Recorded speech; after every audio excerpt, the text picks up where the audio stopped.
take you for your money and whatever else you bring. Well, I don't think I understand why we're making such a fuss, and I don't think I understand what's come of all of us, and I don't think I understand why we take this world for granted. I just want to get right back to Guitar Players Planet.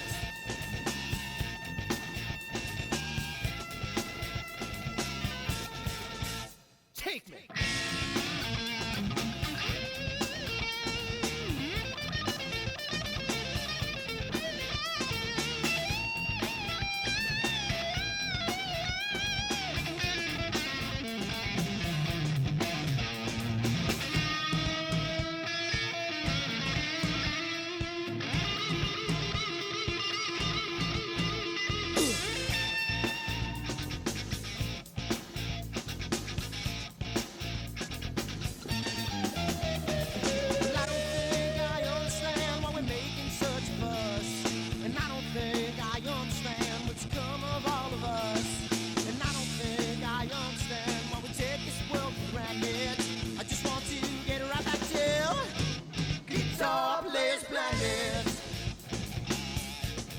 Guitar Players Planet. Guitar Players Planet. Guitar Players Planet. Guitar Players Planet. Guitar Players Planet.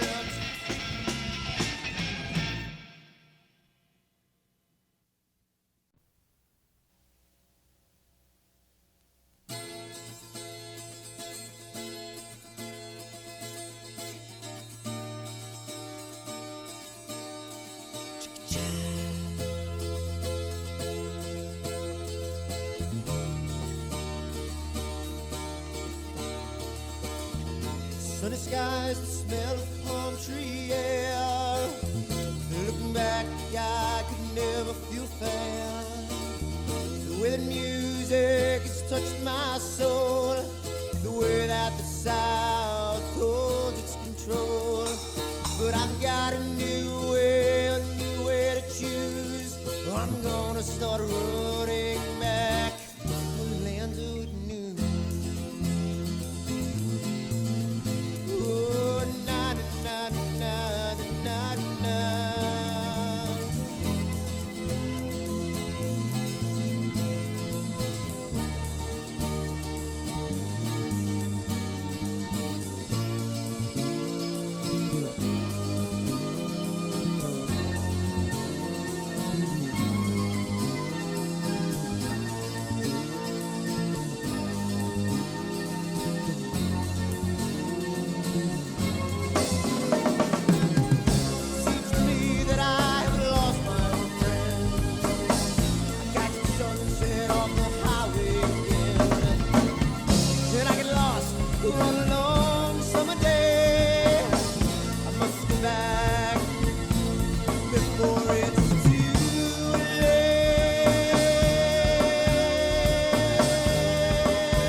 You're the lost Lone Ranger.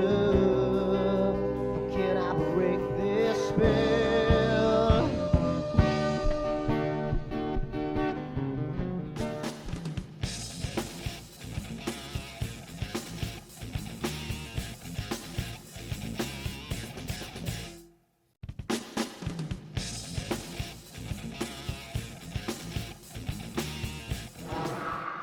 And we are on.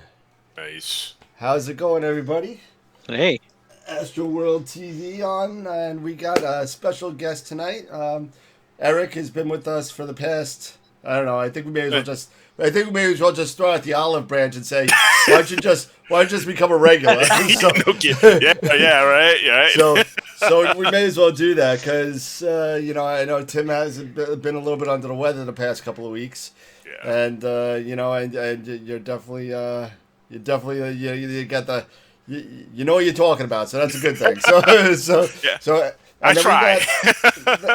Then we got Simon Lewis with us, and he's going to be talking to us a little bit about some stuff that he's been doing, I think.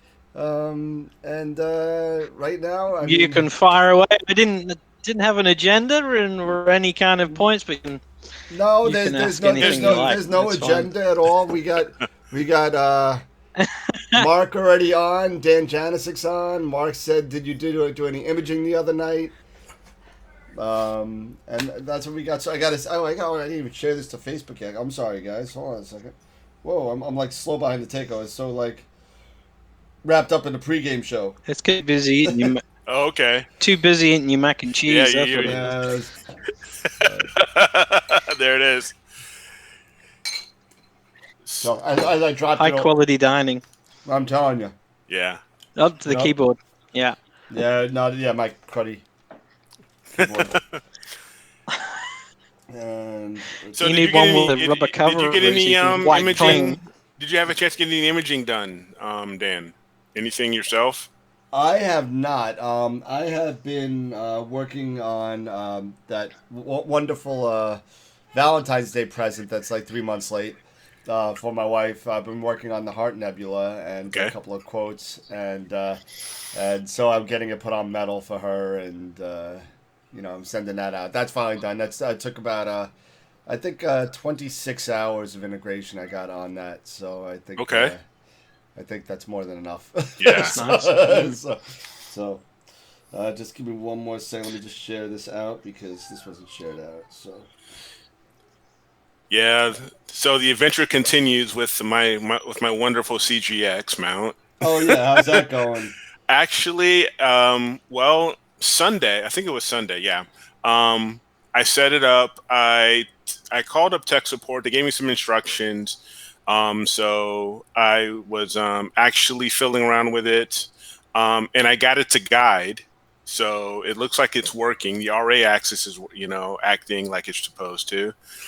But then, but I also ended up deciding to have my my AVX out on Sunday. I don't know if you saw the picture that I posted on Sunday. I had the AVX out with the RASA 8 on it as the backup plan for the CGX with the ZSA. Yeah, and then on the deck I had the Alt As going with the 8SC for my young one and my wife, so we can do some visual. But turned out I saw that a couple of days ago. I think you had that on there. Yeah. So I was ready to do. Guiding looked good on the RA. Was getting some low numbers off of PhD. Then turned out. How low did you go? I got down to 0.6. I'll take it. Nice. I'll take it. So I started doing some imaging of NGC 2403. Ah. Okay, and everything looked good, and for the 30-second exposures, and then I started doing some long exposures, about 5 minute, and discovered that my focuser, on the Z126, it has a 3-inch focuser that it was slipping. Oh, so Yeah, bad? Yeah, I was slipping, huh? Yeah, Well, slipping pretty I mean, bad if it's slipping, lately. it's never good. So I mean, Yeah. So how bad was it? I tell you, basically, when I got to, when I moved up to Zenith, it basically it freaked me out. I almost thought the focus rod was going to actually drop Oh no! out of the scope, but Huh. fortunately it didn't.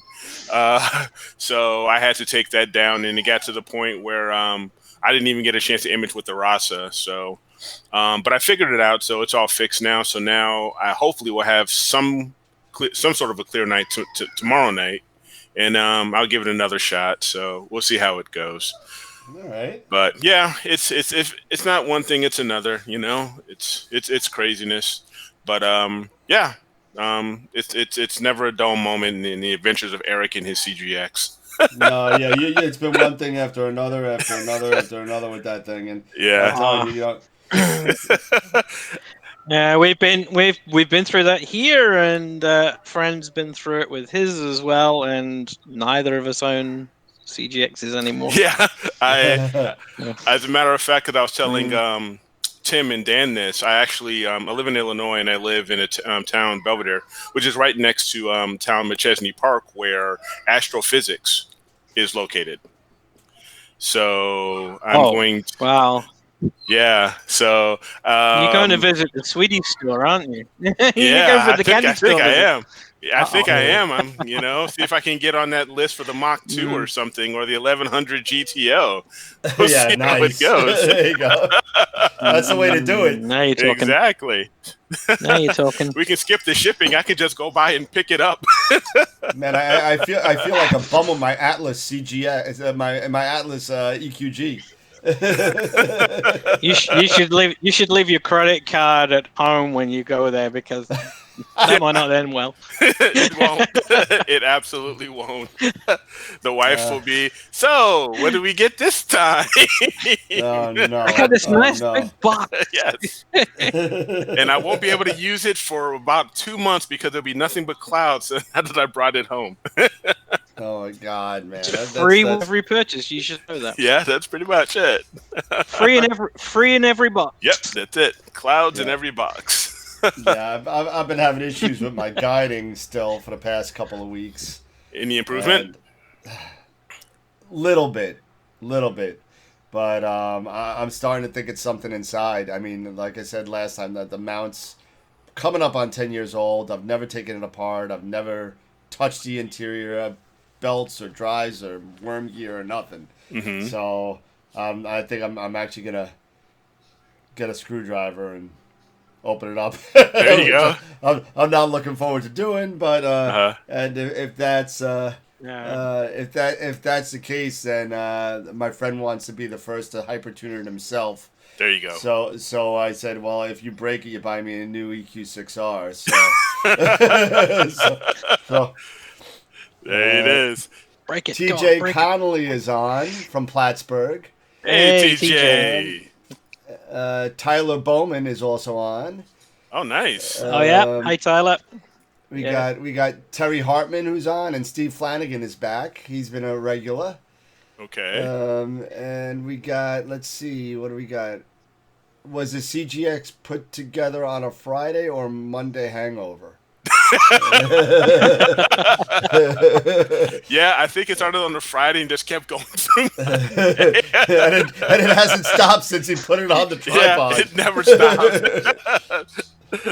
TJ says he likes my accent. I got a kind of a mixed accent. Yeah, I don't have a New it. Zealand accent. I don't have an Aussie accent. I'm kind of a Brit that moved overseas and traveled overseas a lot. So Okay. And being in the military as well, I traveled all over. So Oh, nice. kind of a neutral accent. Okay. So now you're since you're over in New Zealand, and you've been are you originally from England? So I was born in the UK. I was Okay. born in the Midlands, near in a place called Coventry. Okay. Very famous for Rolls-Royce aero engines. But I when I left school, I joined the military and I served as a communications officer on submarines. Okay. And basically did 17 years in the Navy, and after that I moved into Europe.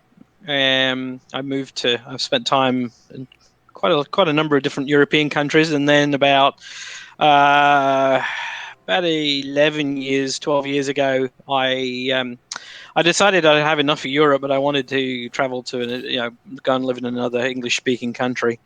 I sort of traveled around. I've been to Canada. Really liked Canada. I spent some time in Vancouver, and really liked that.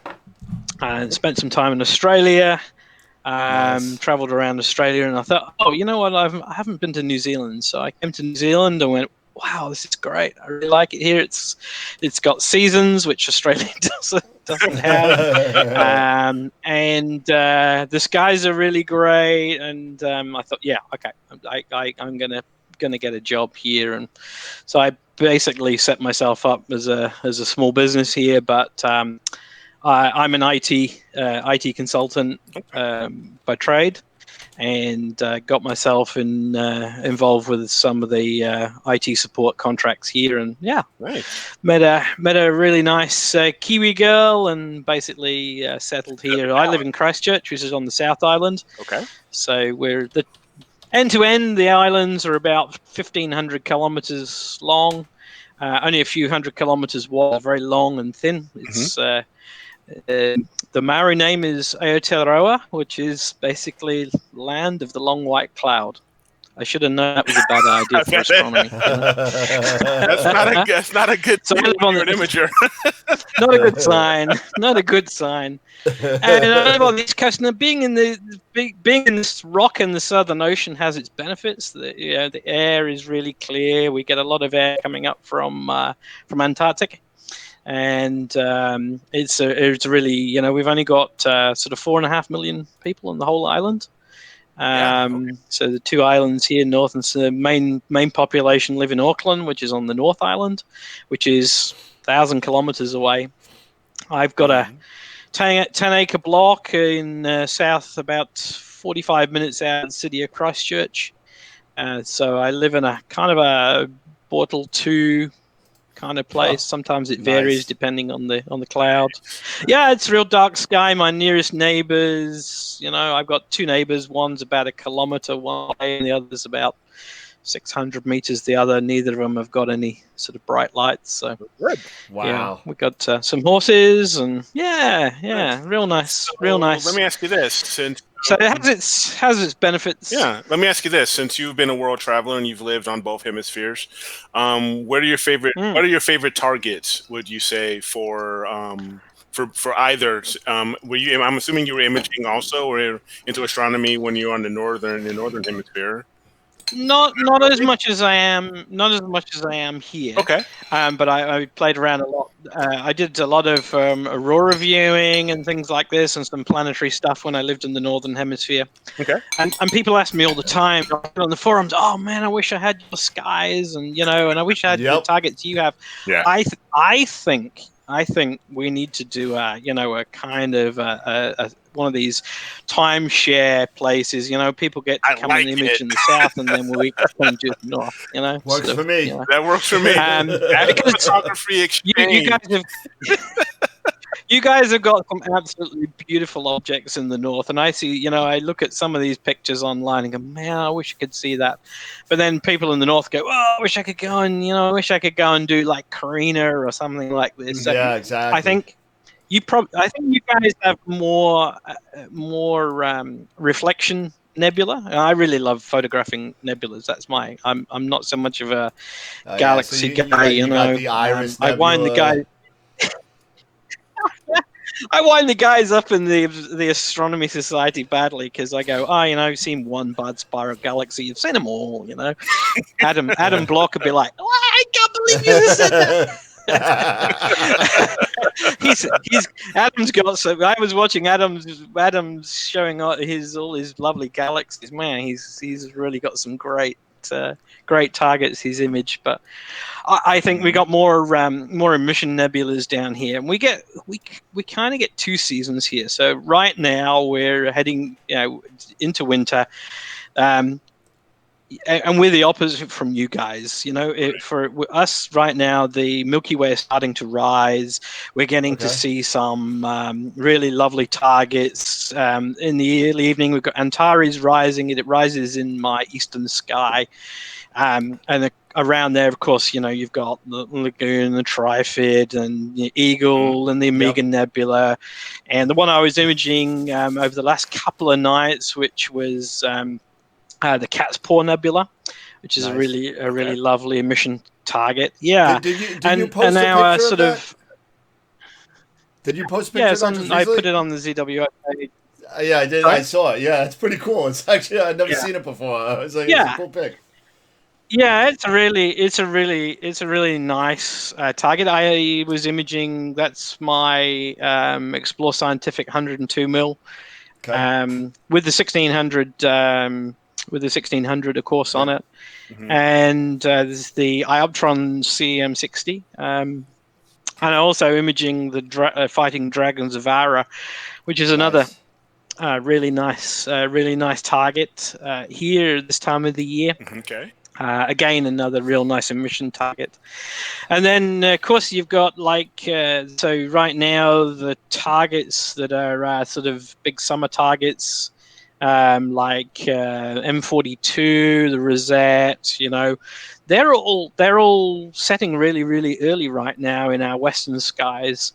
So we get kind of two seasons here. In the summer we can look to the north and pick up some of the targets that you guys see, all of the time, because they appear above our horizon for a decent amount of hours. But then in the winter, we don't see any of those. Stuff like right now, M42 is disappearing very early in the evening, but we can look to the west, to the east, and see there. We rotate basically east round to the west. So it's nice, and we get two seasons. We get a couple of seasons, which is good, and we can see some different targets. But it's a nice variety. But hey, I look at some of the stuff that you guys do in the north. I would love to do like the Bubble Nebula or Oh yeah, Heart and Soul. The one, that Heart and Soul that Daniel's imaging. It's like, oh wow, he's great. So I sit and dribble looking at those, but then when you see like Carina or a Tarantula or something like this, great southern targets. Yeah. So it's horses for courses. You guys get some good stuff, we get some good stuff, but yeah. But I like nice your to idea. share. I like your idea of an astrophotography, exchange program. Timeshare. Yeah. That'd be awesome. Yeah. Hey, listen. If you want to ever go to the light polluted capital of the United States, you come to Long Island. We'll hang out. I got an extra bed. It's a little small, so it just barely fits my mother-in-law. I think I'd be time sharing with TJ. Sorry, Yeah, there you go. Don't go there in the winter. No, he was talking about his building. I hope he doesn't mind me sharing conversations, but he's been building these foundations for his pier, for his fixed observatory. It's all over Facebook. And I was reading some conversations about frost lines, and I was like, what the heck is a frost line? So I had to go and read this. It's almost like the ground shifts because of the frost. Yeah. It's like, wow, it's just like, I know heard of this before. Never lived in a country that has that kind of. No, frost lines is too cold. Yeah. We get down to cold here in the winter would be like -8, -10 degrees C. Okay. That would be a very, very cold night. But in the summer, we can do 40, 42, 43 degrees C. And it really depends on we get a strange weather here. Sometimes we get winds from the south, which is from the ocean, from the Antarctic, and it gets very cold but very clear. So you get this really big storm, and once the storm is through, the air behind it is like crystal clear. The temperatures really drop in the winter, and you get some fantastic seeing. The stars don't move.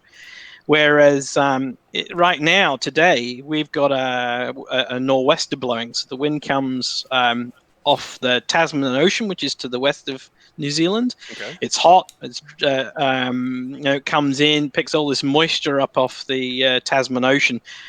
The West Coast, we can get 400 millimeters of rain in 24 hours. It's almost subtropical over there. It dumps it all on the other side of the Alps. The wind comes down our side and turns into, a diabatic wind. It gets hot and dry.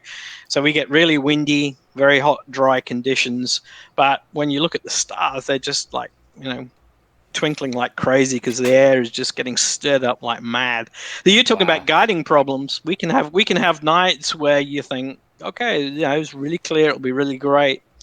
But they're a higher level jet stream, and you're like, why can't I get this mount to guide? It's just awful. It'll be all over the place, and yeah, I think you mentioned that you were going anywhere from like 0.6 to 1.7 by the end of the night or something like that. You were saying. Yeah. 1 minute it'll be flat, and suddenly it'll just be the guiding will be off the scale, and you're thinking, what caused that? And you'll be looking for cable snagging, but you're looking for, is my balance okay? Is there something wrong?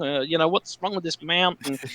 And and actually all it is seeing, and I see so many talking on the support pages for ZWO, people are obsessed by give me a settings for PhD 2, and it's kind of like, I'm trying to get this down, and it's like, well, you can put all sorts in there, but the biggest piece is about the seeing. You can have the same setting as I, and even I've got a friend, Jamie Musto. He's about 15-20 minutes away from me in a small town just to the sort of northeast of me. Even the conditions between us are so different. He will have great guiding and I'll be struggling, or I'll be having great guiding and he's struggling, just because of the airflows over the Alps here, depending on where that wind direction is. And I said to a lot of people, sure. You can. He'll say, "Hey, it's great here and flat and really guiding great," and my graph is like the Alps. Yeah, I got tadpole shaped stars, and the guide star is like. It's horrible. I figured that I said, what, I think it's time to upgrade to my guide scope. So I took I actually just purchased it today. I purchased an Evo guide from Skywatch. Oh yeah, I looked at those a few times. Yeah. I heard good things about it. I'm using these Altair. Yeah. I've got these little Altair Astro 50 mil 50 mil scopes. Mm-hmm. I think so, but I really like that Evo guide. I'll be really interested to see how that plays out.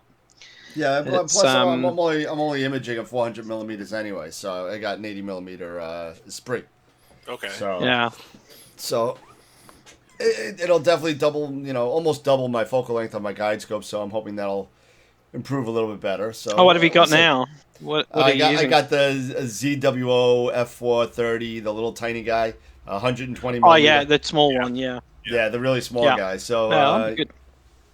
So it should be a good improvement. I'm hoping on that because I'm buying that in lieu of buying a new mount. So so let's see if that fixes it first, and then if that doesn't fix it, then we'll just pull the trigger on the EQ6. There you go. You should just do it. Always get a. You always need a new mount. Yeah. You know what? I'm gonna cry because my Atlas and I have gone through so much together because I've had that thing for 9 years now. Okay. And it started off with a deforked LX200 GPS and worked its way on through ES127. I had an ES127 on there. I had an 8-inch, F3.9 Orion astrograph on there, whatever it was. I had a bunch of scopes on there, but it just now I got the 80 millimeter. I'm loving the wide field. I love it. Well, man, it's funny you talk about hyper tuning. Yeah. Yeah. I hyper tuned my CGEM because I hated the performance of it so much. I actually bought a kit actually from Deep Space Products, and I pulled it apart myself. I'm reasonably okay with mechanical stuff. Okay. So I pulled it apart, and then I did a pretty good job on it. And in fact, Jamie bought it off me because I upgraded the CM60. He had it, and he tweaked it and got it working really, really well. And then he's been looking for a bigger and better mount, so he's gone for a CM60 as well. And I'm just talking to the dealer here in New Zealand about a CM70. So they're real interested. coming out with a 70 now. Yeah, so the 70, I mean, the 60 is kind of it's some years old. It's a little bit old school. It requires a RS-232 adapter for the serial connection to the mount. Yeah. But in terms of performance, I mean, I can get that mount guiding at like 0.5, and it will literally be a flat line. Wow. I got a CM40, and that will guide even better. And the PhD 2 target, the little sort of target you can pop up on the screen, the guide points are just all centered around that center point. I posted on the iOptron user group actually a couple of days ago, and it's just been a fantastic little mount. It really is great. So they've really improved. So the 60 is kind of a good mount, and I think the 70 is going to be an evolution on from that. It's got better. I think they're talking about plus or minus 3.5 arcs peak to peak, nice, out of the box. So, which is pretty similar to what the one. That's the same as the 120. Yes. The 120 is. So they're kind of taken a lot of the technology from the 120 and put that into a small amount on the CM60 size, and came up with the 70. But what's really interesting this thing is I see there's a couple of versions. They always make these EC versions with the encoders. Yes. Yeah. So if you don't want to guide, you can use a sort of EC mount and get pretty good tracking without any guiding. They've got a version which is a G version, so CM70G, which has a small 120 millimeter focal length guide scope built into the saddle, and I'm reliably told that there will be some on-mount guiding coming for that as well. So that'll be pretty impressive for somebody who doesn't have a huge long focal length. I mean, you're not going to guide a very 2.5 meter focal length SCT with something so tiny. But if you've got a short focal length refractor, you straight out of the box, you don't need to worry about. You could do guided without all of the extras, which that'll be an interesting one. I'll go for the vanilla one personally, but it's yeah. But I've been really impressed. But look, if I had the money, I'd be joining you, Eric, on that trip to. Yeah, come on over. We'll get 1,100. we got a ton of comments already. The dollar is the killer down here. When I take stuff in US dollars, it's it's almost you're heading towards double in New Zealand dollars, and that kills me. Yeah. And the shipping. You guys don't know how easy. Just next day, and or even pop down. Because I'll just pop into OPT or High Point, or High Point I could pop into. Camera Concepts is right down the block from my house, and let's see, that's about it though. OPT is 3,000 miles away. Yeah. Same thing with telescopes.net. Was it Woodland Hills? Yeah, that's Woodland Hills. Woodland Hills. That's another 3,000 miles away. So Eric's more in the middle. Yeah. Eric's more in the middle. Yeah. but he's got AP right next to him. Eric in the middle. Yeah. Yeah, if I can get that, Yeah, we that got, friendly neighborhood discount, I'll be awesome. Yeah, he's got AP on one side and he's got obsession telescopes on the other. Yeah, yeah. Let's see I what got we one got here. dealer in New Zealand in Auckland, and they're 1,000 kilometers away. Astrons, and they kind of do ioptrons and stuff, so that's pretty handy. Good. But the rest of it is Bintel in Australia. Of course, Dylan O'Donnell does a lot Yeah. for those guys. Yep. Yeah. Let's see. Jason James from Mesa, Arizona says hello. Hey. Let's see. Chris F got the GT102 and he got first light. Okay. Nice. Let's see if I can pop that on here for you so we can show Chris's shot because it's really actually pretty cool. And I'm going to slide this over and slide this over. Get rid of this. I got all this stuff on my desktop, sorry. There you go. And along with your cheese mac. yeah, exactly. And we'll go like that. And then we'll go like... come on, minimize. There you go. And there it is. Can you guys see that? Oh, you guys can't see that. Not yet. Nope. Hold on a second. My bad. Hold on. You look at the live on the top. And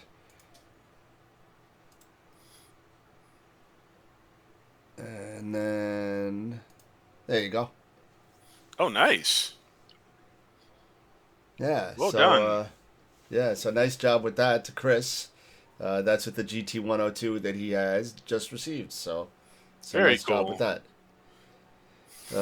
What else we got as far as... We got a lot of comments going on. We got... Tyler said you're the in-between accent. TJ wants to know if... TJ wants to know if you're going to image Comet Swan.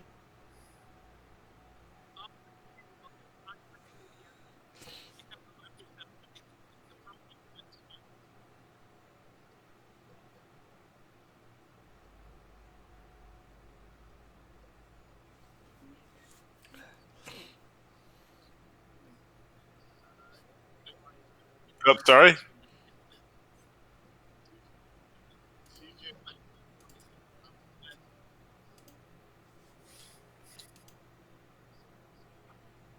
Couple of weeks at dawn, and then it's going to head into the north, and you guys get to see it, and we'll be gone again.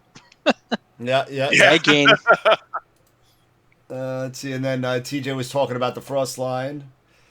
Oh yeah, Frostline. Yeah.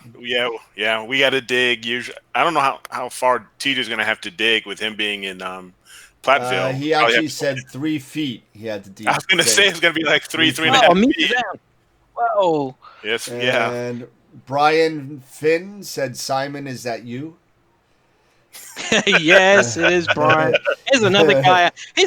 I know from talking on AstroBin and Facebook. Yeah. Yeah. Let's see. Chris said Williams Optics has an FPL 53 guide scope, and he loves his CEM 40 and his CEM 60. I guess he's got two. He's got two. Me too. Yeah. Let's see. Simon's guide results have me looking at upgrading my CGEM DX to the CEM 60 or maybe the 70 in September. Yeah, good choice. It's a real nice mount for the price. It's a it's not a high end mount like Eric's dream. Yeah. But it's good performance for the money. I can't fault it. Yeah. And ES 102 ED FCD 100 flattener says 55mm back focus. Where in the chain do I put the flattener with my ASI 533? So I guess he's asking where do you put the flattener? Yeah, is that Jason? Yeah, he asked me just before this. I'll go back to him. So it depends how. I think on the basic scopes, it's got to fit in the eyepiece holder, but I don't have I don't have with eyepiece the holders on any Explore of my Science, mounts. well, with the Explore and Explorer 127, and you need to get an adapter. If you're still using the stock focuser, you're going to need an adapter for that. Yeah. Yeah, you're going to need something. And then what you're going to need with the 50, what it means with, just so we're specific on what we're talking about here. So the 55 millimeters from the flattener to the chip. Yes. That's what we're talking about there. So you're going to need some spacers there to get that 55 millimeter back focus. I believe that ZWO comes with pretty much whatever you need. I think they have a 16 and a half. All And in the I think they have an box. 11. I think they have Yeah. everything you're going to need. Yeah. And if you don't know on the ZWO website, it has a whole bunch of different diagrams on how to reach that 55 millimeter back focus on there with the amount of spaces that they give you. Yep. So take a look at that if you want. I'll put the link in the box. Let's see. Oh, Yeah, I'm I'll sorry, send him. I He did lied. message me. I'll send him. Yeah. Yeah, TJ went down 4 feet, not 3. Sorry, I thought I read 3. He yelled at me. Hi, TJ. How you doing? What is your favorite Southern Hemisphere target for Simon? Well, I would say Carina. Yeah. The Carina Nebula is just absolutely massive, and it's one of these. It's one of these nebulas. You think, yeah, okay, I can just image it, and I got this nice picture of Carina, and I posted on the ZWO page and the Backyard Astronomy. I have some pictures I did some narrowband stuff on, but it's when you dig in around the Carina Nebula, there is so many parts to it. It's so big that you can always find something new to image or reframe depending on focal length. It's not one of these targets you just say, well, okay, I can just frame it with with 100 mil and that's it. I've done it. And there's some awesome parts to it, like the Gabriel Mistral Nebula, and then if you just look to the down to the side of Carina, you've got things like the Statue of Liberty Nebula sitting there, which is also an interesting one to image. You've got the homunculus itself, which is this sort of knot of gas and magnetics around the star of Carina itself, which has got this great bubble of material around it and this massive shock wave. It does so much to do around it. It's just a gift. It keeps on giving. You can do it in you can do it in visual. You can do it in narrowband. It's like great. Different focal lengths, different types. Sure. Always something to image, sure. and it's there. It's one of these targets that's always even in winter. It's you can spend time on Carina, and it's big and it's bright. You can image it with a color camera. You can put a dual band filter on it and image it again. So gotta be Carina. Okay. Nice. Yeah, well, that's something that unfortunately we're never going to get from 40 degrees. No. So I'll have to get into. You need to take a holiday whenever we fly again. You can come on a holiday. I think that what you call it, Alpha Centauri gets about 1.5 degrees above the horizon from Long Island.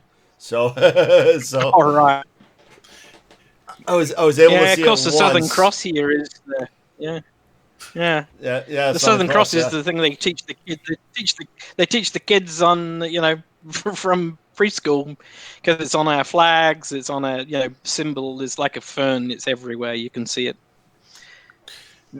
So explain to me how you guys, as far as your polar alignment, do you use the Southern Cross, or is there a particular other group of stars that you guys use? Because we have Polaris, so for us, it's so much easier, but I've heard that it's so much more difficult. Well, not necessarily difficult, but it's a different beast. No, you're really right. It is difficult. So we don't have a star at the not one that is easily viewable. So the star that is closest to our celestial southern point is Sigma Octantis. Yep. And Sigma Oct is so dim. It really is dim. And the whole area around the celestial southern pole is just dark hole. There is very little. There is actually. I'm not kidding. There is a very easy way to find it is there is an asterism of 4 stars, and it is one of the stars off to the side. And if you know where to look for it, you can find it. But if it's slightly moonlit or slightly cloudy, yeah, you're done for. So the biggest for images down here, I always say the best thing: get a guide scope and either get sharp cap or buy an ASI Air and polar line electronically, rather than trying to peer through a polar alignment scope and trying to find the right star in this black hole of the sky that is around our celestial southern pole. It really is evil. And the first time I tried to polar align, I was like, I can't even know where I'm looking. But the $10 or whatever it was to buy sharp cap just literally opened up it made it so easy. I kind of just know I got some markers on the ground here. I can put the tripod down, know where to point. Yeah, run sharp cap up, and within 3 or 4 minutes, I'm polar aligned and done back inside. Yeah, I love the algorithm that Robin came up with the sharp cap polar alignment routine. It's just awesome. I mean, it took the pole master one step further. So there's no kind of I had a pole master when they first came out. Me too. Yep, same here. So I had a pole master. I've tried sharp cap, and more recently on the CM40 with the 80 mil, I've been extensively testing the ASI Air Pro with all the new releases that ZWO are putting through to the test team. And I really love the polar alignment routine on the ASI Air Pro is just so easy to follow. It really is a 1, 2, 3 with that, and it's just kind of almost like a computer game, tweaking the 2 targets over the top of each other, and you get the big smiley face. You get the big smiley face, you're good. That's right. Yeah. Or you get a frowny face if you take as long as I do because I'm trying to break it. You gotta break it. Yeah, being a beta tester, you gotta break it first. I want to do the dumb stuff. So let's see. But it's really bad. It's really hard, Eric. And you guys with that really Polaris is like, wow. I don't even have to try. It's there. It's there. Steve Flanagan said, "Can you use the Pole Master camera for sharp cap alignment?" No, you cannot. No. That's all self. It's all proprietary with the Pole Master, made by QHY. So it's got its own can use Ioptron. Can use Ioptron camera now though. The little electronic polar scope. The CM40 has it doesn't have an optical polar scope, and it has an electronic polar scope. And Sharp Cap now supports that, so that's quite useful. Oh, nice. And I got another question. Let's see. TJ said, "There you go. I was waiting for you to bring up the ASI Air. It's about time." he didn't say it's about time. That's me, but Yeah.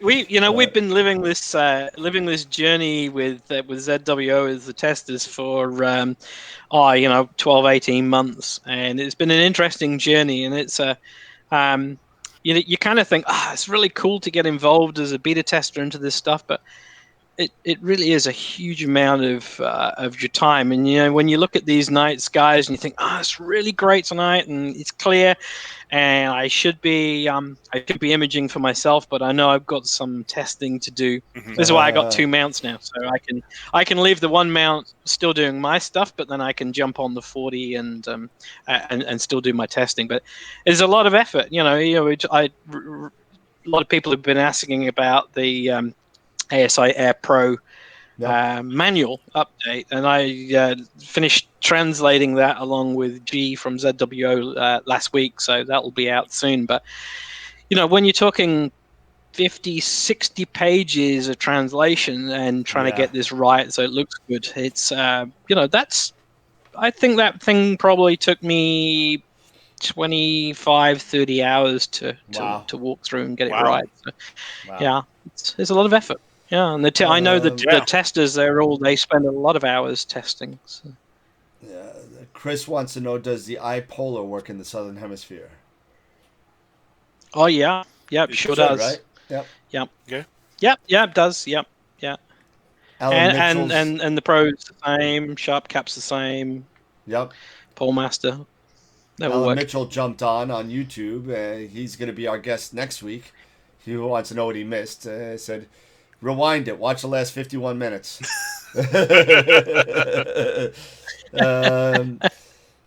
Steve Flanagan. That's really good. I'd watch it. Does it use the main camera? I'm thinking he's asking regarding Sharp Cap. It should be using probably your guide scope camera. I thought that's what it did use was the guide scope camera. Yeah, Yeah. if you use your main camera, you're probably not going to have enough of a wide field in order to get a start off.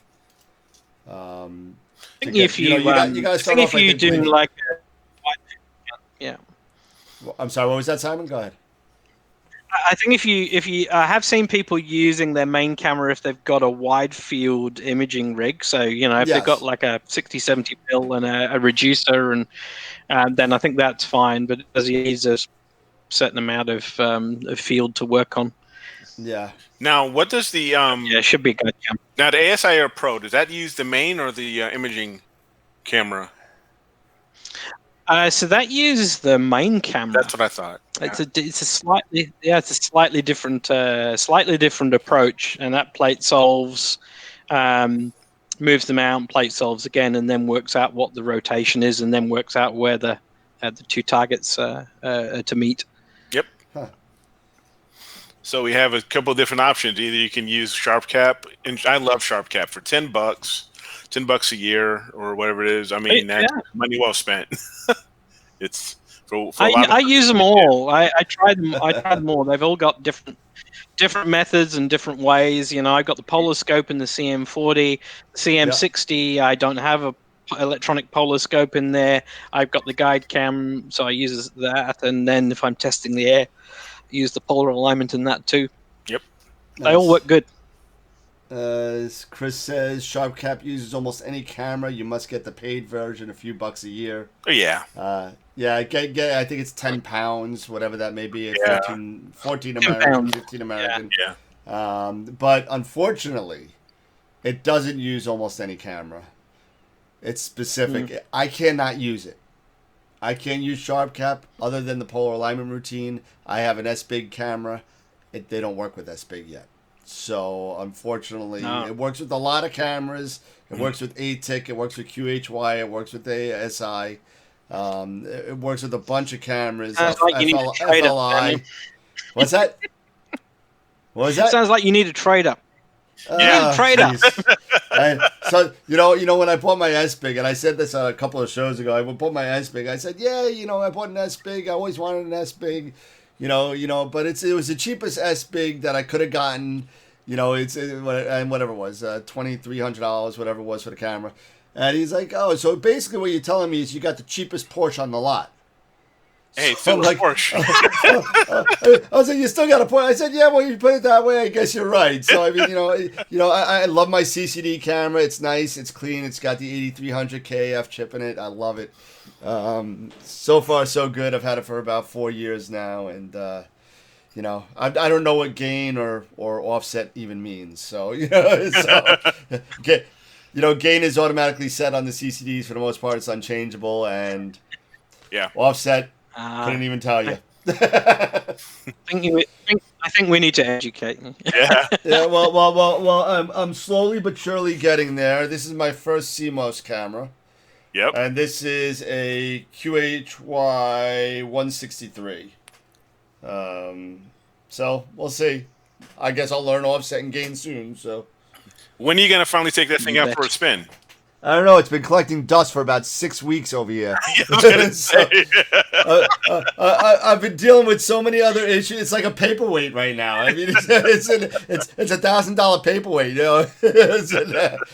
But But Hey, Eric, you know, the bad thing is he hasn't even opened the box yet and got the free cloud out. No, yeah. actually, I did get first light on this with the NGC 7000 North American. North America. So okay. I did get first light on it. It wasn't great. I actually, you know what? Never take new stuff to a new location where you're under pressure to get something. Mm-hmm. It never works out ever. No. It doesn't work out. It's a recipe. So I go down to North Carolina, down to Charlotte, and I go to the Charlotte Amateur Astronomers Club, which is, believe it or not in Charlotte. It's a little bit past the border in South Carolina. Their facility's unbelievable. They got an 8-inch refractor. They got a couple of 20 inches. They got So I brought this with me, and I had the guy this piece here, this little piece here with the dovetail and the ring. Mm-hmm. This is made by ADM, and they didn't make it anymore. It's called the Lisa. He named it after his wife. But it also rotates like that, so you can rotate the camera in any orientation you want. And I said, listen, I don't have one, but I could send you the parts where you're going to be. He sent it to North Carolina to my hotel. So I got it, and I got the hotel. I got Allen keys and all this crud all over the place in the hotel room. My wife's freaking out. I take all the stuff out to Charlotte and got nothing. Got completely nothing. Nothing. Nothing. I didn't even get a star. I got nothing. But I said, you know what? I just walked around the facility. If you ever get a chance to go down to Charlotte and visit this guy, the president, his name is Ken Steiner, I think his name is. They were just so hospitable. I went there. He gave me a tour of the whole place. They got beds there and everything. It's amazing. It's amazing. You could actually rent to buy plots of land in their facility to put your own dome. Oh wow, that's interesting. Yeah. So that's again the front runner for getting the hell out of New York right now. So let's see what else. You only need a half a degree for sharp cap. I guess it's for polar alignment. I just want to justify my PoleMaster purchase. You cannot anymore. No, look, I've got not a if you have an PoleMaster. ASI camera. Look, I've got a PoleMaster, and I really don't use it anymore. I'm using, I've still got the first version of the ASI Air, and I'm using that for polar alignment. Yep. So yeah, I haven't used my PoleMaster in I think in several months, ever since polar alignment came out for the ASI Air. I haven't used it. I've not. I agree. I sat there and I for a while I was using them both. Yeah. Okay. And I was screwing things up even more. So then I stopped. I said, you know what? Let me just go with one. Let me go with the easier one. And I took my PoleMaster. I still had the box. I put it nice and everything together. And I gave it to Jeff, the owner of Camera Concepts, and said, here, please sell this. And I was done. So Chris called me a snobby S-Big.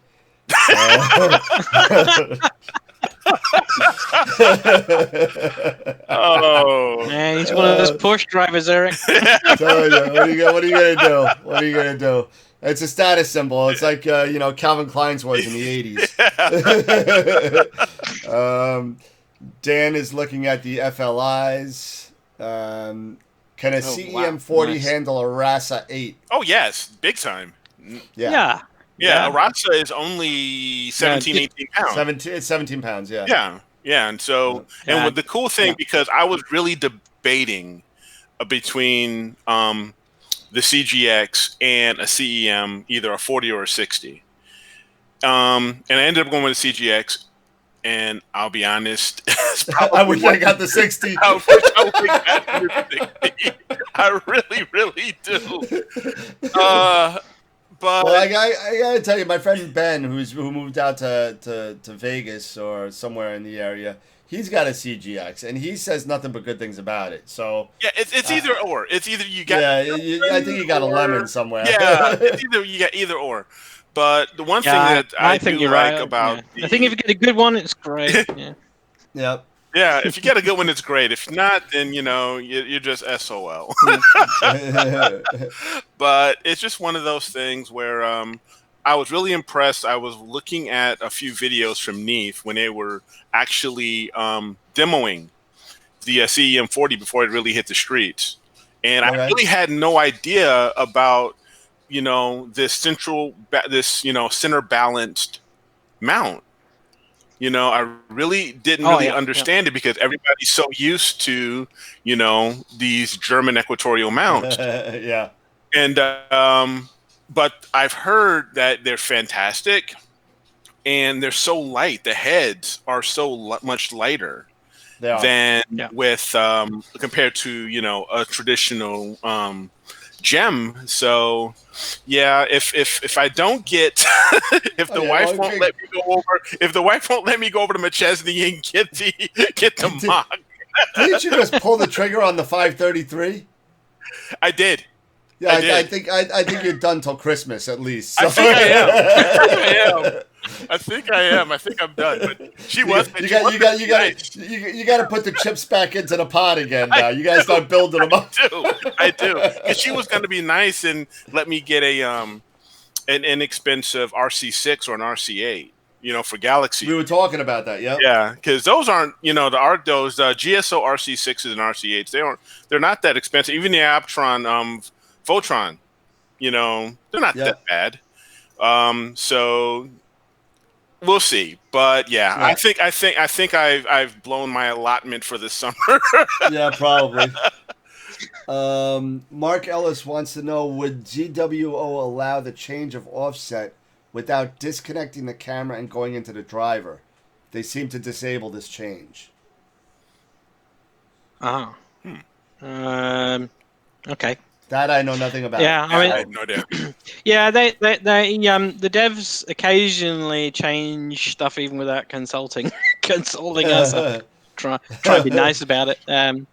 But yeah, we get caught out sometimes as well. But they sometimes, if we point out to them why they shouldn't do something, they'll roll it back. So you should post on the ZWO ASI page and put it as a request, and we'll try and push it back. But yeah, we have the same problem. The Y graph, for example, on the guiding graph, you used to be able to change it manually yourself, but suddenly it's become an auto-scaled graph, and it's a bit annoying. So we're trying to get that rolled back as well, because it's not an easy feature to use when it's suddenly changing the scale on you. So yeah, but yeah, just make a note and we'll have a look. Alan Mitchell says, I sold my Porsche about 2 months ago. I miss it. Those who knock Porsche never owned one. Okay.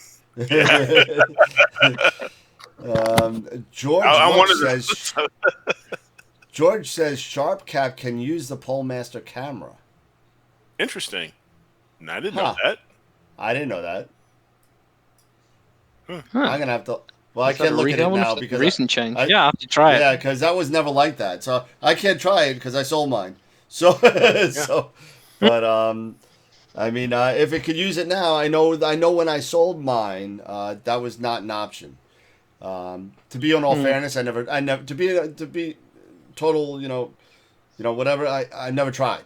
I've always assumed that it was, relative to its own software. So, but if it works for it, great.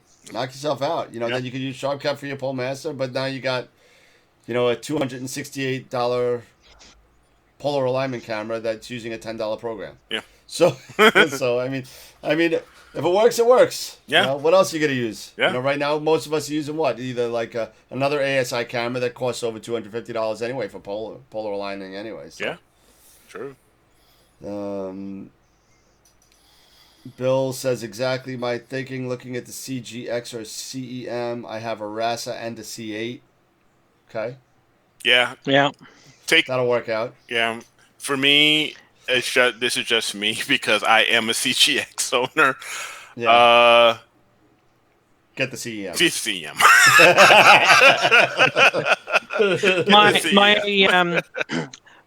My only advice for anybody that's looking to put a bigger head load on the CM40 is make sure you go for the biggest tripod out of the range. And I think actually there's a new tripod that Ioptron is starting to release with their mounts now, which I think it's called a Light Rock. It's an inch and 3/4, I think. It's seems to be a substantially better tripod than the Nice. than the 1.5 inch and slightly lighter weight than the 2 inch. But if I wasn't worried about carting it into the middle of a field somewhere or an observing field, I'd be going for a 2 inch tripod. And you're going to need extra weights and things, but it'll certainly carry it. I've had my RC8 on the CM40, and it carries it fine. So yeah, do it. Yep. It looks like Bill is using his 2 telescopes on his Evolution mount, which is a single fork arm. Yeah, that is. Yeah, you definitely, if you're gonna go, unless if you bought the wedge for that, you're definitely gonna want an equatorial mount of something to start doing astrophotography a little bit more accurately. Chris just replaced the CGX with the CEM60. It's a good mount, but a big mount. Oh, sorry, Eric. It's heavy. Yeah. It is a heavy mount. And that's why I just keep it right now. It just stays out. I have a Telegizmo 365 in the backyard. Just got mine. So it just basically it's been staying out, and just same was with my AVX before I got the CGX. I had the Telegizmos, and I had that out all through winter and every season since. So those are great. But yeah, it's going to be a hard choice to say, okay, honey, Yeah. I need to get another $2,200 so I can get a CM60. So we just got our 100th message today, and that was Chris F. Oh, wow. Don't buy a wedge. Yeah, don't buy a wedge. Don't buy a wedge. Don't buy a wedge. Just go ahead. Just get an EQ mount. Get Yeah. a It's decent too- EQ mount. Yeah, it's too much. I started the astrophotography thing with my LX200 on a wedge, and that was just a complete disaster. Don't start imaging with a Schmidt, please. No. If you're gonna start imaging, if you've never imaged I see before, I would say get an 80 or a 70 millimeter refractor. Get something with a wide field. Because like I've said before, it's so much more forgiving. Yeah. If you're gonna first start imaging with a Schmidt Cassegrain or anything with a super high focal length or anything like that, you're gonna 2,000 millimeters, man. yeah, you're gonna struggle. I mean, for what you're trying to get, just getting started. So just get a refractor and go that route for at least. So someone else had a different school of thought on that said, you know what? Well, if you learn with a Schmidt, everything else will be easy. Yeah. So there is that school of thought as well. I think although the learning curve on a Schmidt's a little bit harder. Yeah, it's not you can't, but no, you can. The path of learning is like climbing the Himalayas using a Schmidt Cassegrain, a couple of meters of focal length versus a little 80. And my school of thought when I part of the teaching at the observatory is, if you're going to get into this, every astro imager needs an 80. So buy an 80 mil because they're such a great all rounder. And there are so many targets that you can image with an 80, with a get a field flattener focal reducer so you can speed it up, and it's nice and easy to mount, nice and easy to balance, and you can put it on a small mount, learn the tricks of the trade, because capturing is only 20% of the not even 20% of the task, then the processing behind it. But it's easy. You can start off with an 80. You don't have to guide. You can take 30-second, minute, 1 minute images, and Yep. and then learn, and then work it out. Work out what you want to do in the future, because it depends on whether you want to do galaxies or whether you want to do nebulas. But the little 80, you'll always have room in the cupboard for the 80. Yes, it's that's a good all point, rounder. Simon.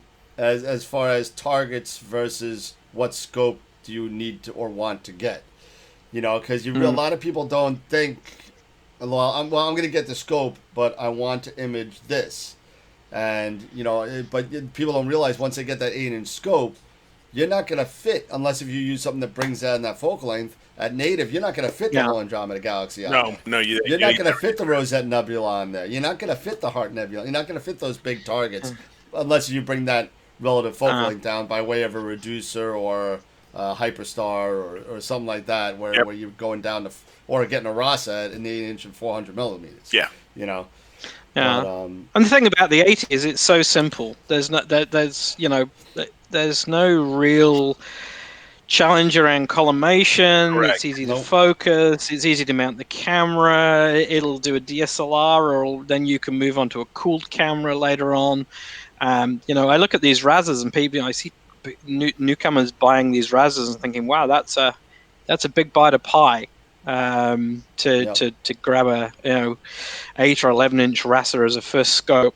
And the thing is, you can always keep the 80 and then top mounted or side mount it later on when you become proficient and want something better, for longer focal length. But yeah, I always I still use my 80 here. I have the scopes set up in the yard at the moment because I was imaging last night. I have an Apex reducer on it, which is a 0.65 reducer. It's the Apex Short. It takes the scope down to like f3.5. So that is so fast. A 5-minute frame on that is just amazing, the detail you can pull out. But I really love wide field, and you can see so much detail in some of these framings, and I think that's a great start. It's a good all rounder, and you'll be forever trying different things with it. Yes, you will. It's a recommended approach, I think, but it's not saying it's the only approach. No, if not you like at all, a real if you like doing it hard, you can. TJ was got right in there about his 9 1/4 edge. I love my SCT. I got the 9 1/4 edge with a Hyperstar, and put the 0.7 reducer on it for galaxies. I love the SCT.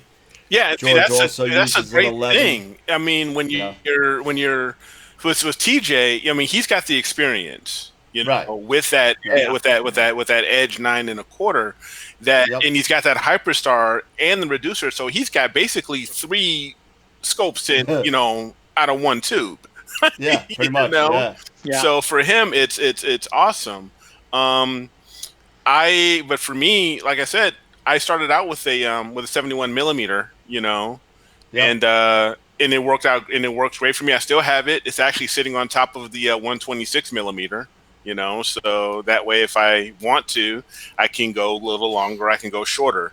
But I also have the Rasa. So, but yeah, I mean, TJ, he's got what he does with his setup. I mean, I've seen some of the pictures that he does, and some of them are awesome. Fantastic. So if you've got the skill like TJ does, you can do it. Yeah, you can absolutely do it. I started imaging with a 10-inch LX200, and it nearly broke me. I started with the 8, and it went in the closet for about 5 years. Yeah. Yeah, likewise, and that it was so difficult. I trying to guide it because I didn't know about off-axis guiding.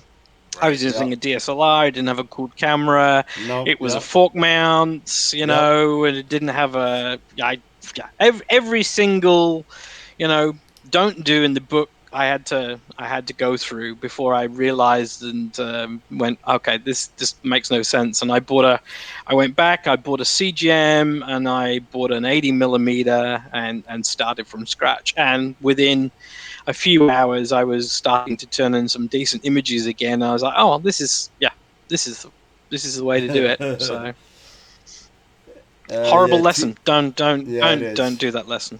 Just don't start. If you're a It's beginner, painful. just don't. Yeah, take it for the people that have tried, and and almost. I see quit. this a lot. You know, this is I don't know whether this is. It's a funny one because TJ and I talk a lot. And we were talking about this the other day. It's kind of like I don't know whether it's a social media thing, but newcomers seem to want to throw all of the hard lessons that people have learned out the window, Oh yeah, and I can yeah, do they it really myself. do. They go, I can do it. I don't, I, you know, I'll start with an 11-inch and full focal length and Yeah, imaging sure, with this, and no problem. and then and then get really frustrated, and it's kind of like, why is this not working? Well, but I don't know how to use flats, or I don't know about calibration files, and how do I process this? And it's kind of like, well, yeah, go. Don't don't uh, don't throw all those lessons out of the window. Take them on board Right. because they've been learned by generations of images, and that they're important lessons. You can't shortcut them, as you end up with problems. Yeah, because And yeah, working in a telescope store I only worked there one day a week. I worked there once a week, and I get the I've seen plenty of YouTube stuff. I know what I'm doing. I got it. And to your point, they 3 months down the road they come back to me and say I don't got it. And they're like, I need help. yeah. Can you come down and show me some stuff? And I'll be like, listen, you should have gone with a refractor and just learned the ropes because a lot of people when you go into a store with a showroom or if you go on, you see a lot of Schmidt Cassegrains out there. And yes, it's very versatile. Yes, it's very you get best of both worlds. You get visual. You can do photography, but you know what? It's so the learning curve with a Schmidt for a new person is so much more harder than let's say an 80 millimeter or 100 millimeter refractor. To me it was. I mean, I don't know. It could be different for everybody else, but for me it was just I kind think it's of. very easy to get caught up in aperture fever and Oh wow, yeah. look at the size of this thing. It's going to be some Right. really great images. But I think the biggest, and you rightly said, Daniel. I think the biggest learning out of this is like, well, actually, that long focal length comes with some real pitfalls, Sure. and you really need to get some experience under your belt, and not only that, but there's a whole lot of lessons to learn to become proficient at those kind of focal lengths. And there's Absolutely. whole new challenges, Mhm. off axis guiding, for example. When you bundle all of this stuff together, new mount, big apertures, new cameras, off axis guiding, and that's before you've even put a frame in the camera. Yeah, Exactly. For me, it's like it's when fun, I, but yeah, it's like when I started, and I'll tell this because people have, asked, in the other, in the chats and in the forums and stuff, what do we want to, I want to get started imaging. I want to get started with astrophotography. What should I get? Things like that. Honestly, it's like when Trevor Jones, when I was watching Yep. some of his stuff, get a DSLR, Put it on a and Star put it on a Adventure. Star Adventure or something, and start shooting, yeah, or something like that.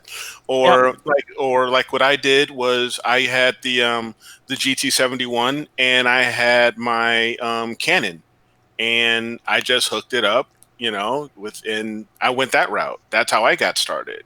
yeah. With when I got really serious, I mean, of course, I was just like, several others. Oh yeah, I've got this. My first one was the Schmidt. It was the 8-inch Schmidt Cassegrain, and I hooked it up, and it was difficult for me. But I was like, I got hooked because my first couple images that I got out of it, I said, yeah, this is going to be fun. You know, and Well, I'm glad you had that experience. yeah, I'll tell you mine when you're done. yeah. It was just this the single lights, the single frames of like the M51 and the Owl Nebula, in Bode's galaxy. It was Sure. just these single frames. Didn't know what the heck I was doing, but just to see those, it was just awesome. And then I said, you know what? I want to learn more, and that's when I went ahead and got the refractor, the little refractor, and hooked it up to DSLR, and then I was like, oh, this is even better. Yeah, right. you know. But yeah, Yeah. if you have the skill, or you know to go for those, hey, by all means, if you think you have those, if you've got that type of that type of skill that you can go for those Schmidt-Castle grains, and do that type of stuff, or those bigger aperture type of telescopes, okay, go for it. But for me personally, it was just Yeah. the refractor worked for me. That was all. I think it's one of these games that you need some patience, and I get why people want to run before they can walk. There, look at AstroBin, you look at Facebook, you got all these beautiful images. Think, I want to do that. Oh, I've got that gear. I should be able to turn in images like that. But actually, those images have come from years of experience, hundreds of hours, and nights of pulling your hair out and frustration because you can't get the mount to guide, or the you know it wasn't in focus. And I mean, man, I turned in a whole camera's worth of images one night and had to delete the lot because I left the Batonov mask on the end of the scope. It's just frustrating, crazy things you do when you're, even now. A couple of nights ago, I'm setting up and I'm in a rush because it's really clear and I want to get going, and I've been working, so I set up outside. I start SGP and start getting the run ready, and I run autofocus, and what the heck? It won't autofocus. Why won't it autofocus? Oh, okay. Oh well, I'll sort that out in a second. I'll go and slew to the target, and I right click slew and center to check the framing, and it's like it won't plate solve.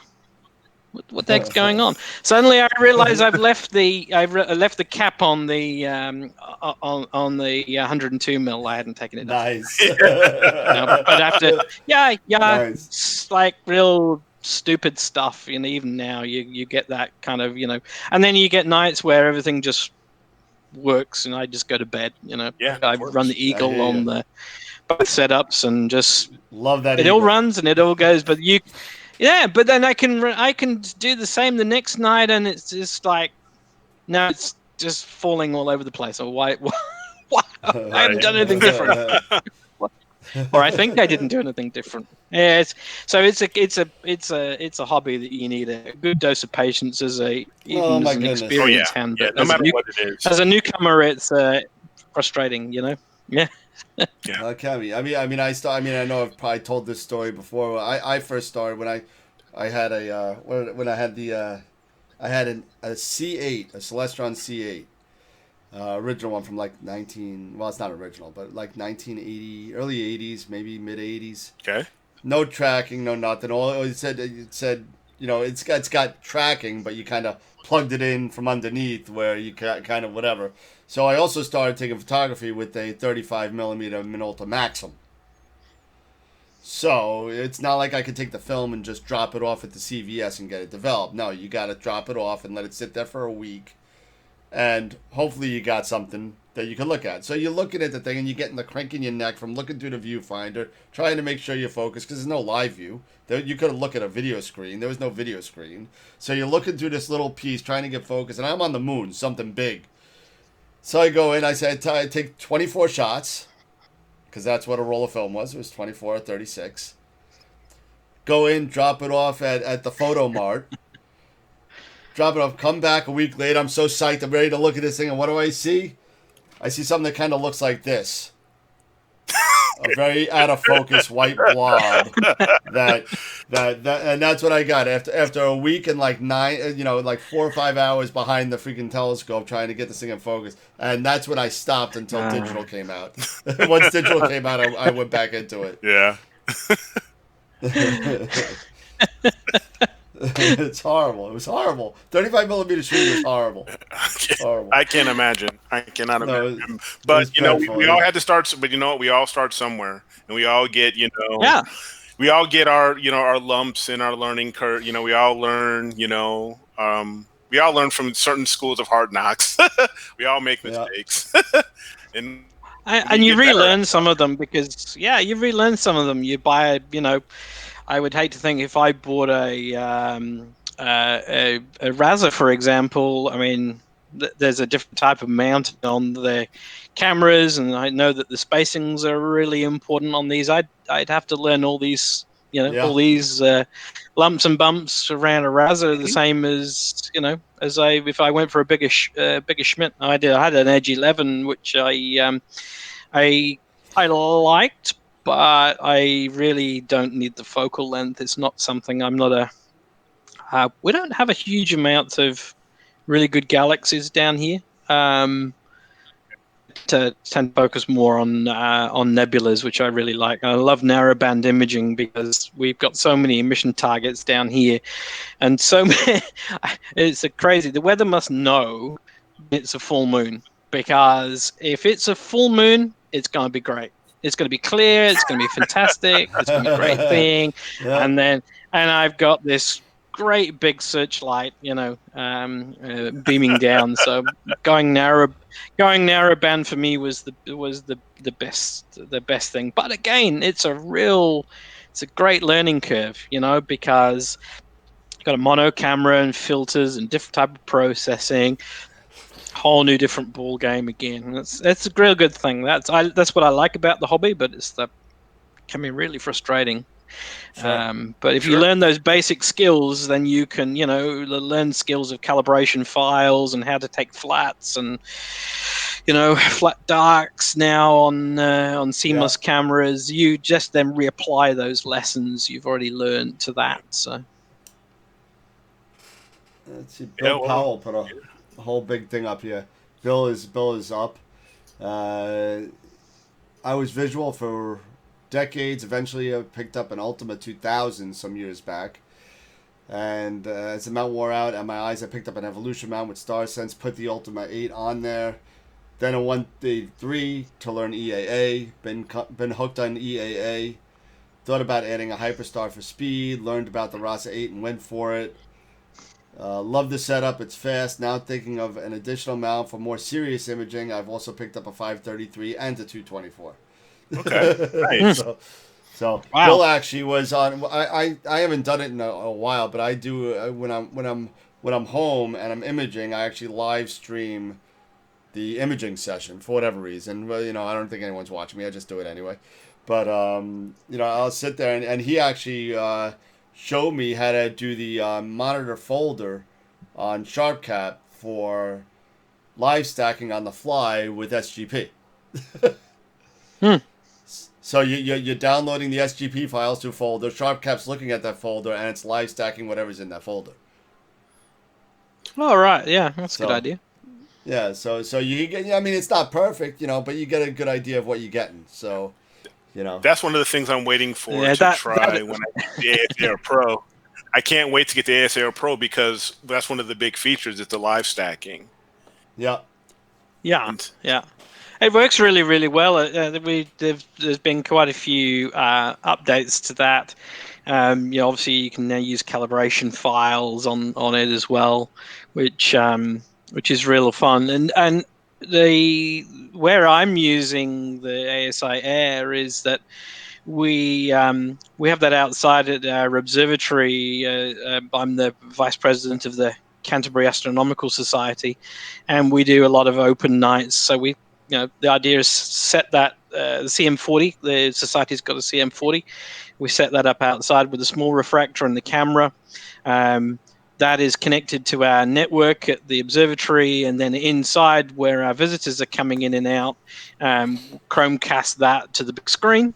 just live stack and just point at something and just do 30 seconds unguided or a minute unguided, and suddenly you've got this nice image building on the screen, which is really interesting. The kids love the tablet. We put on you can put Sky Safari, link Sky Safari to the ASI app, and the kids can drag it around and press go-tos, and they love that kind of stuff. Yeah. It's real fun.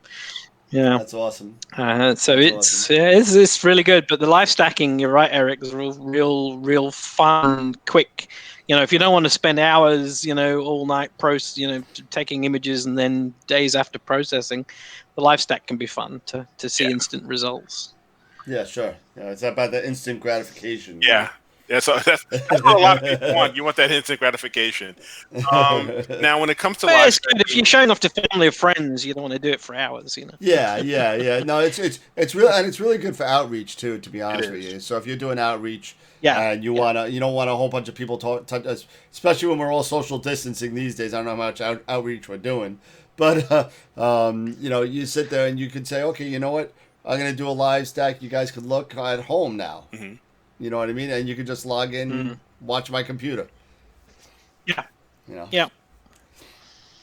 Now, when it comes to the live stacking with ASI or Pro, you were saying now they're using calibration files. So is it something where you would recommend basically creating your calibration, like say your flats beforehand, like once you get things in focus, and then take some flats beforehand? Okay.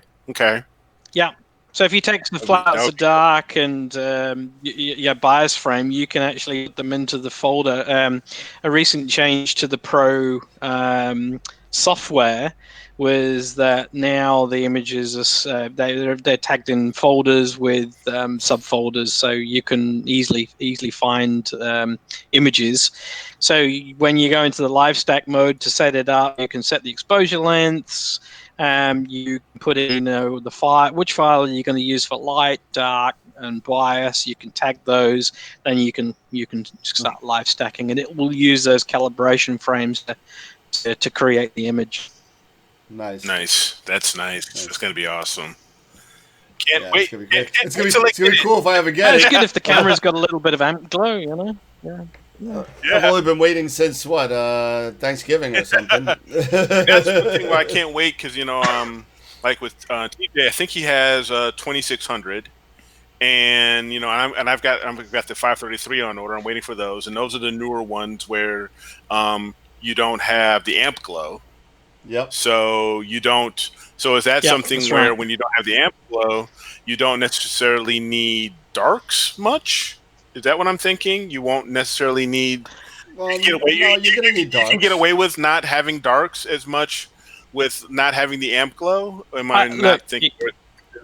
With the live, if you're starting live stacking, you can literally forego the calibration frames to get going, and you'll still turn in some decent images. While the 2600 and 533 don't have amp glow, they still have hot pixels or cold pixels. There's still those perfections. There's still that noise that comes from readouts from CMOS. So it's still beneficial to use them if you're wanting perfect images. You can also, in the ASIA, you can save the stack of individual images, so you can live stack on the Pro, but then save the individual files and then go away and process them using this same darks and biasing and flats as well, offside of what you're doing. So what I tend to do is I really not that worried about seeing it on the screen. And if I show somebody a image of Karina in with the L enhance filter on it, at the observatory, they're like, wow. They're not going, wow, look at all the hot pixels in there. They don't see that, Yeah, I show some pictures and I go, I really don't want to show this. And they go, that's amazing. It's like, no, it's not. I should have deleted it.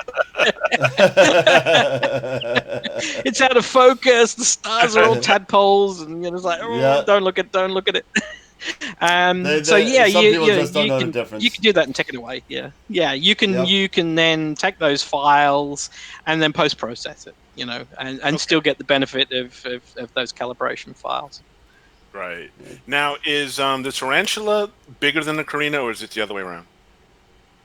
The carina is the bigger of the one. The tarantula is part of one of the Magellanic Clouds, and it just forms a small part of it. It's not particularly large. Oh, okay.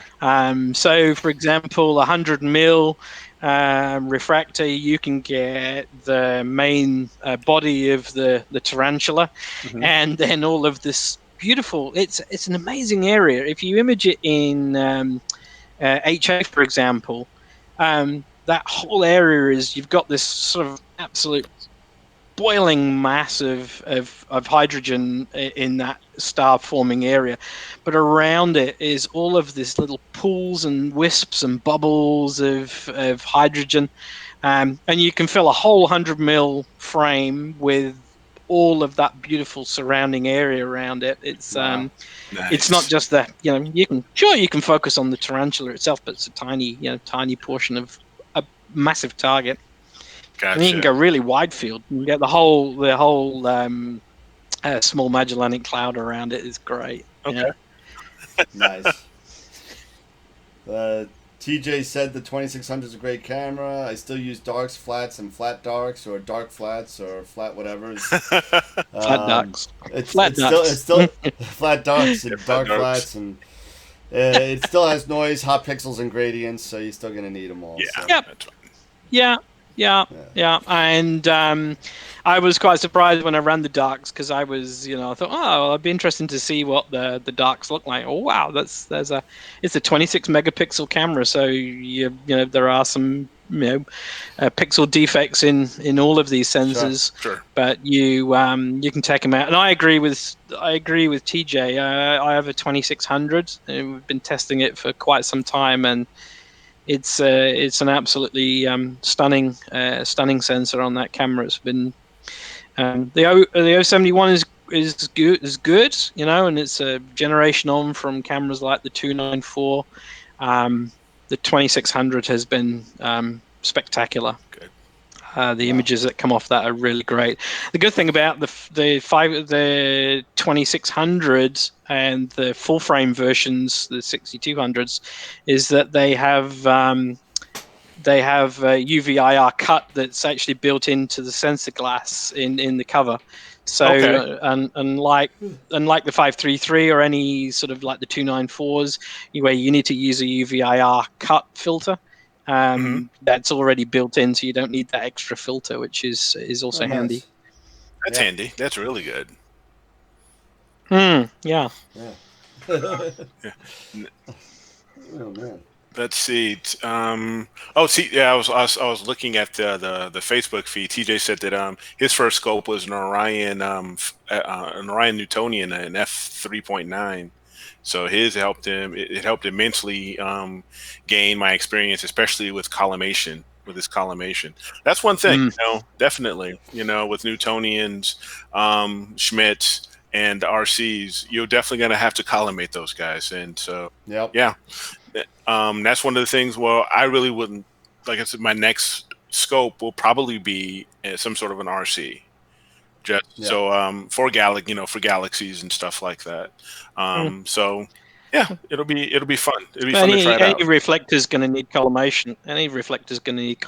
Though, and it's if you get a reflector, it's just whether it's a Schmidt or a Newtonian or an RC, you've got to learn that process and have the tools. Sure. And I think that if I remember right, I think SharpCap came out with a beta for collimation, a collimation program. I think they did. Yeah. Yes. Yeah. I think that's on the most recent version. Yes. If you have the most recent version, it says collimation beta, so it's still working. Robin's still working on it, but But supposedly For a it's refractor pretty guy, I decent. don't know what collimation is. Yeah, I hear you. I'm with you on that. You know, so I still have my 2 Dobbs for visual though. So you know, I still gotta. You know, I got my I 10 had inch and my a 18 inch. I had a Quattro, a Skywatcher Quattro 8, and Nice. that thing, yeah. But you know what? But if you moved it, looked at it wrong, it needed recollimated, and it Yeah. used to drive me insane. Yeah. Right now, I just Uh, want to. So it was really interesting because I've got the ES 102 and the Stellar View 80, and they're all kitted out with rings and the mounts and an eagle bolted on those, and I literally, for speed, I literally pick up the whole dovetail, the mount, the rings, the scope, the guide camera is mounted on the top, the eagle, the cameras, and everything. I literally put it onto the mount, balance it, plug in the power on the saddle, and I'm ready to go. That has, for me, has saves hours, and I quite often get short windows where I literally, I need to be out ready to go, and I get 3 hours between cloud banks and or bad weather, and I'm like, I just need to be able to go. I don't want to have to sit and collimate and trying to mess Right. around, and it's like, I just want to dump it on the mount, go, take the covers off, put the power in, balance, polar line, 5 minutes, back inside. Yeah, and there you go. The only thing I'm missing, yeah, the only thing I'm missing is a camera rotator. Okay. But I got one. Yeah, but I got one. Yeah, hey, that's a really good point, actually. One of these tips that I really, I learned is that I bought one of these William Optics manual camera rotators. Yeah, That I've got thing one. has been so brilliant. Yeah, they're Yeah. brilliant. So they screw onto the draw tube, and then you screw the reducer or anything into Yep. that.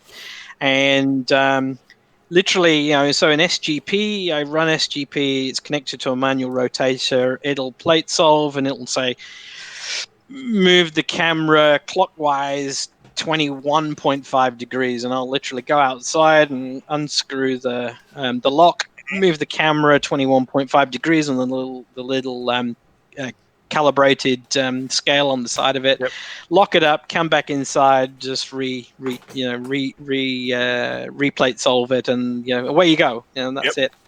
That thing has been, and for mosaics or framing targets, it's been, if you've got a big target that fills the full frame, then getting the right framing is really great. So I use in SGP, I use the framing mosaic wizard, which is just Yes. absolutely, that thing is lovely. I really love that tool. Yeah, that's the best part of And SGP right there. yeah, I agree. If I had to pay money, I paid money for it.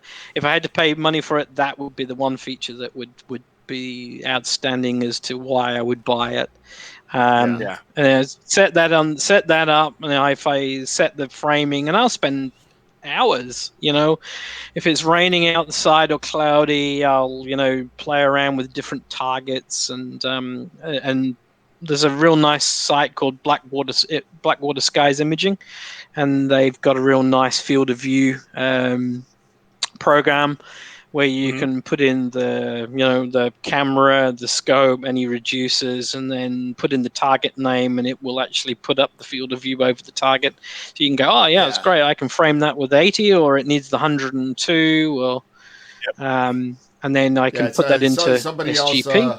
Yeah, a couple of shows ago said something about Blackwater, and it's very similar to what I guess we use in the States is mostly Astro tools. Yeah.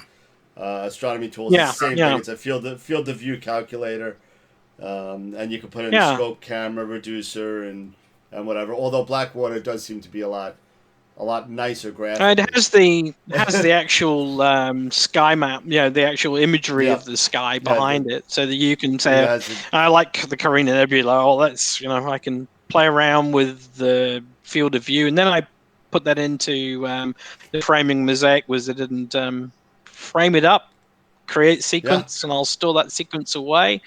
and then if it's a particular night where it's moonlit, or I can go for color. If it's no moon, I'll choose and go, right, well, I'm going to do this with that camera, and it's all set up ready to go. Yep. Nice. But I really like that little Williams optic manual rotator. That thing is worth every penny. Yes. So That's great. awesome. I don't have to worry, because I have a moonlight on both the scopes, and while it's not impossible to rotate the focuser, the eagle sits over the top of the moonlight, so it can get a little bit difficult with the cables coming out the backside of the eagle for the power and in and out. So I can never get it right. If somebody said move 2.5 degrees, if I haven't got, I'll be like 8 degrees or 10 degrees. 2.5 degrees. Yeah, and then the Fitbit's really getting some work, because I'm in and out. So with the Williams optic rotator, I just literally unscrew it, move it 21.5 degrees, lock it up, done. Yep, that's it. Really Nice. done. That's a awesome tool. Yeah, actually, I got the moonlight on mine as well. I actually put the rotator on it. I did something a little weird with my eagle. I put my eagle horizontally across the axis, kind of, so the power cables come out the right side. So I don't know. And somebody told me, why don't you do that? Because maybe it'll help with the drag of your telescope and Said I don't think it's gonna do anything, but I'll do it anyway. I'll give it a shot. And I was guiding well for a while until recently, and I didn't change anything. But I don't know. Yeah, I keep looking at really nice these night crawlers, but they're really wonderful, really beautiful focuser. But that's as much as a scope for me. Yeah. Mark Ellis just bought one, and he loves it. Wow. I would love one too. It's double the cost of my scope, but I mean, yeah. They're probably in the same range as Eric's AP mount. If you you're into a different world when you've got an AP mount and a Takahashi 106 and a moonlight nightcrawler on the end. World right there. Exactly. Now. Yeah, you've made it when you got that on the end of the scope. Absolutely. Exactly. Zach Neon is on YouTube. Said, "What's up? Is this about aliens?" No. It can be. I mean, we went on a hell of a tangent last week. Oh, we did. Star Trek, Star Wars, all sci-fi, Battlestar. Yeah, we were talking about Star Wars, Star Trek, Battlestar Galactica, Dune. I mean, we went all over the place. Yeah. But I'm trying to keep it straight and narrow these days. Yeah. AstroWorld is also an event in Fortnite. Well, I don't play Fortnite. I don't know if anybody else here plays Fortnite. No, but my kids do. But the kids do. I tried it once. I couldn't figure it out. And now I'm just happy with NHL games, and I'll be happy with that. Yeah. That and was it Star Wars Fallen Order? Yeah. I've been playing that. I can't beat this thing. This thing is so hard, man. I can't beat it. I've been trying for like 3 you guys days. have so much free time. hey, when you're on lockdown for 4 weeks, I mean, there's nothing else to do. Not much else to do. There's nothing else to do. It's Hey, you can process sit and your write images and play manuals. video games. Yeah, you're right. Yeah. In Simon's case, I'm writing manuals for 30 40 hours. Do you guys also watch anime? Yeah. Anime. Oh, yeah. Yeah, I do that with my daughter. Yeah. Yeah. I do it by myself. Yeah. My Hero Academia, stuff like that. I am My more of an stepson's into all that. But, Yeah. My daughter does all that stuff. So, little father-daughter bonding, we do that type of stuff. I like my Inuyasha and I like my Naruto. There you go. So, There you go. That's my kid. That's about it. That's my kids. Yeah. Yeah, Naruto I love. I still haven't finished Shippuden, but You know, what are you gonna do? Yeah. I'll probably never finish it. It's too long. It's too long. Too much stuff. They're only 20 minutes each, but there's like 17 seasons. I mean, God, it's like crazy. Yeah. And after like season 10, they stopped dubbing it in English. So now you got to read it Now you gotta read in it. English and You listen gotta to read- Japanese. you gotta read And all the voices have changed.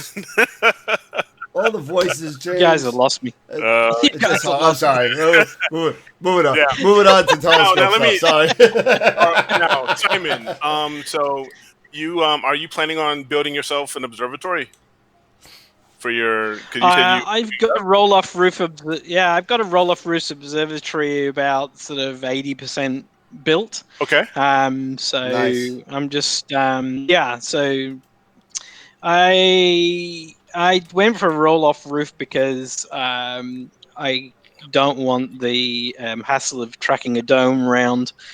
We I got hear that.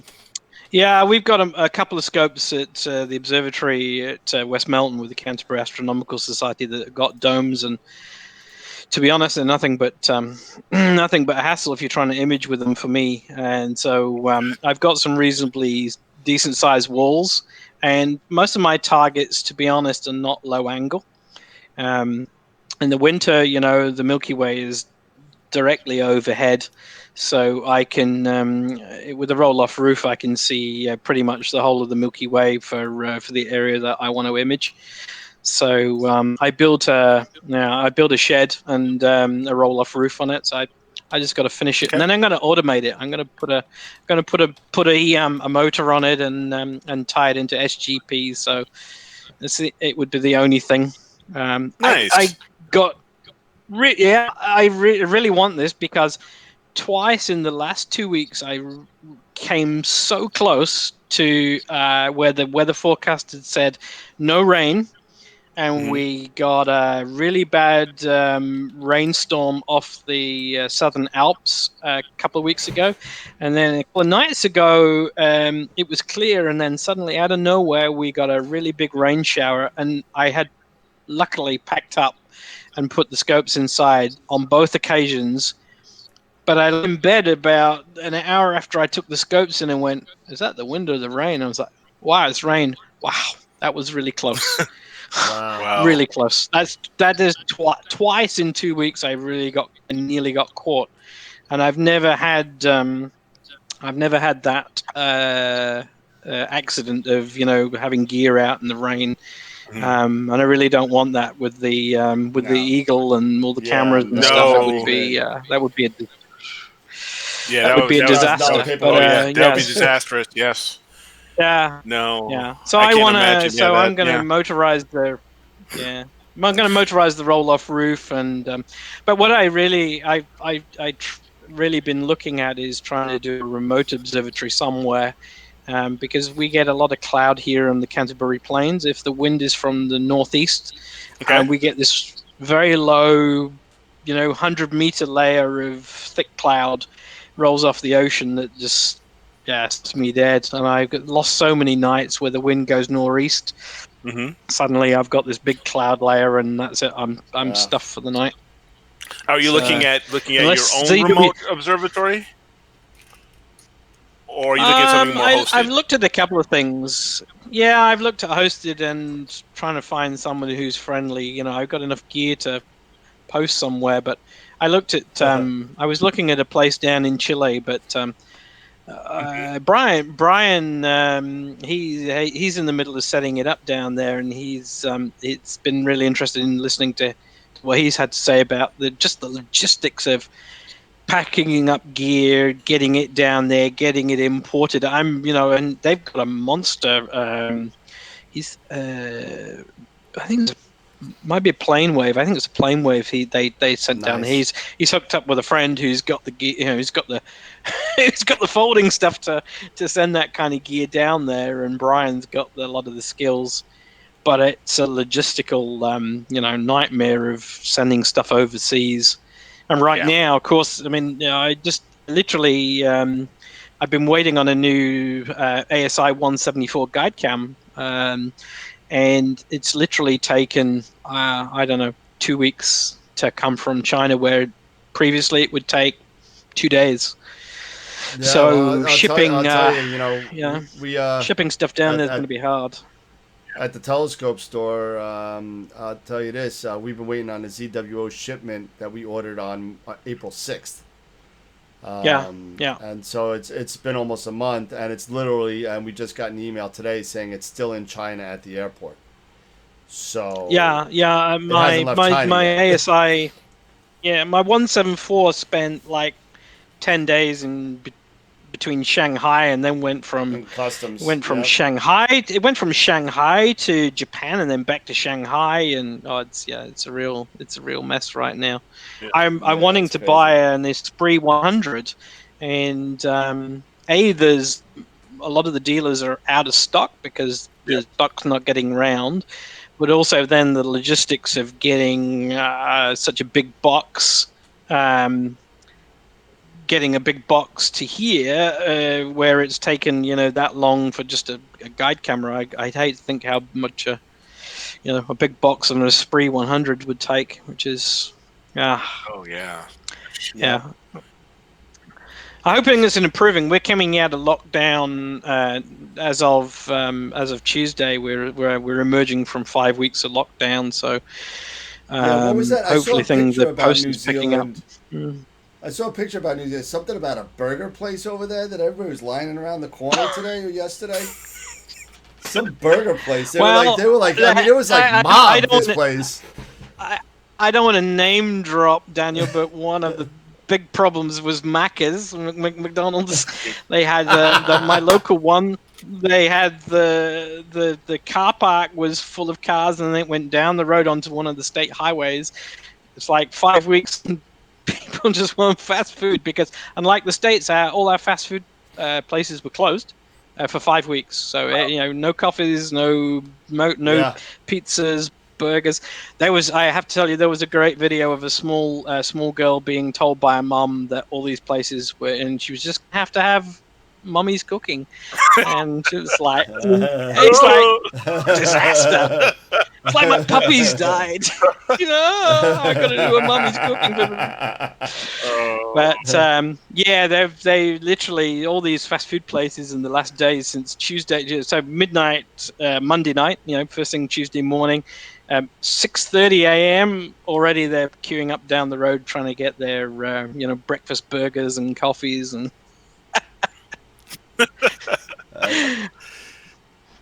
TJ said he got a shipment in 2 days from ZWO, so from China to New Yeah, York. it's really. I think the problem is it's whatever flight routes are being utilized at that time. So that for example, a friend, he just ordered some filters from Astronomics in Germany, and they were like 4 days, really really quick.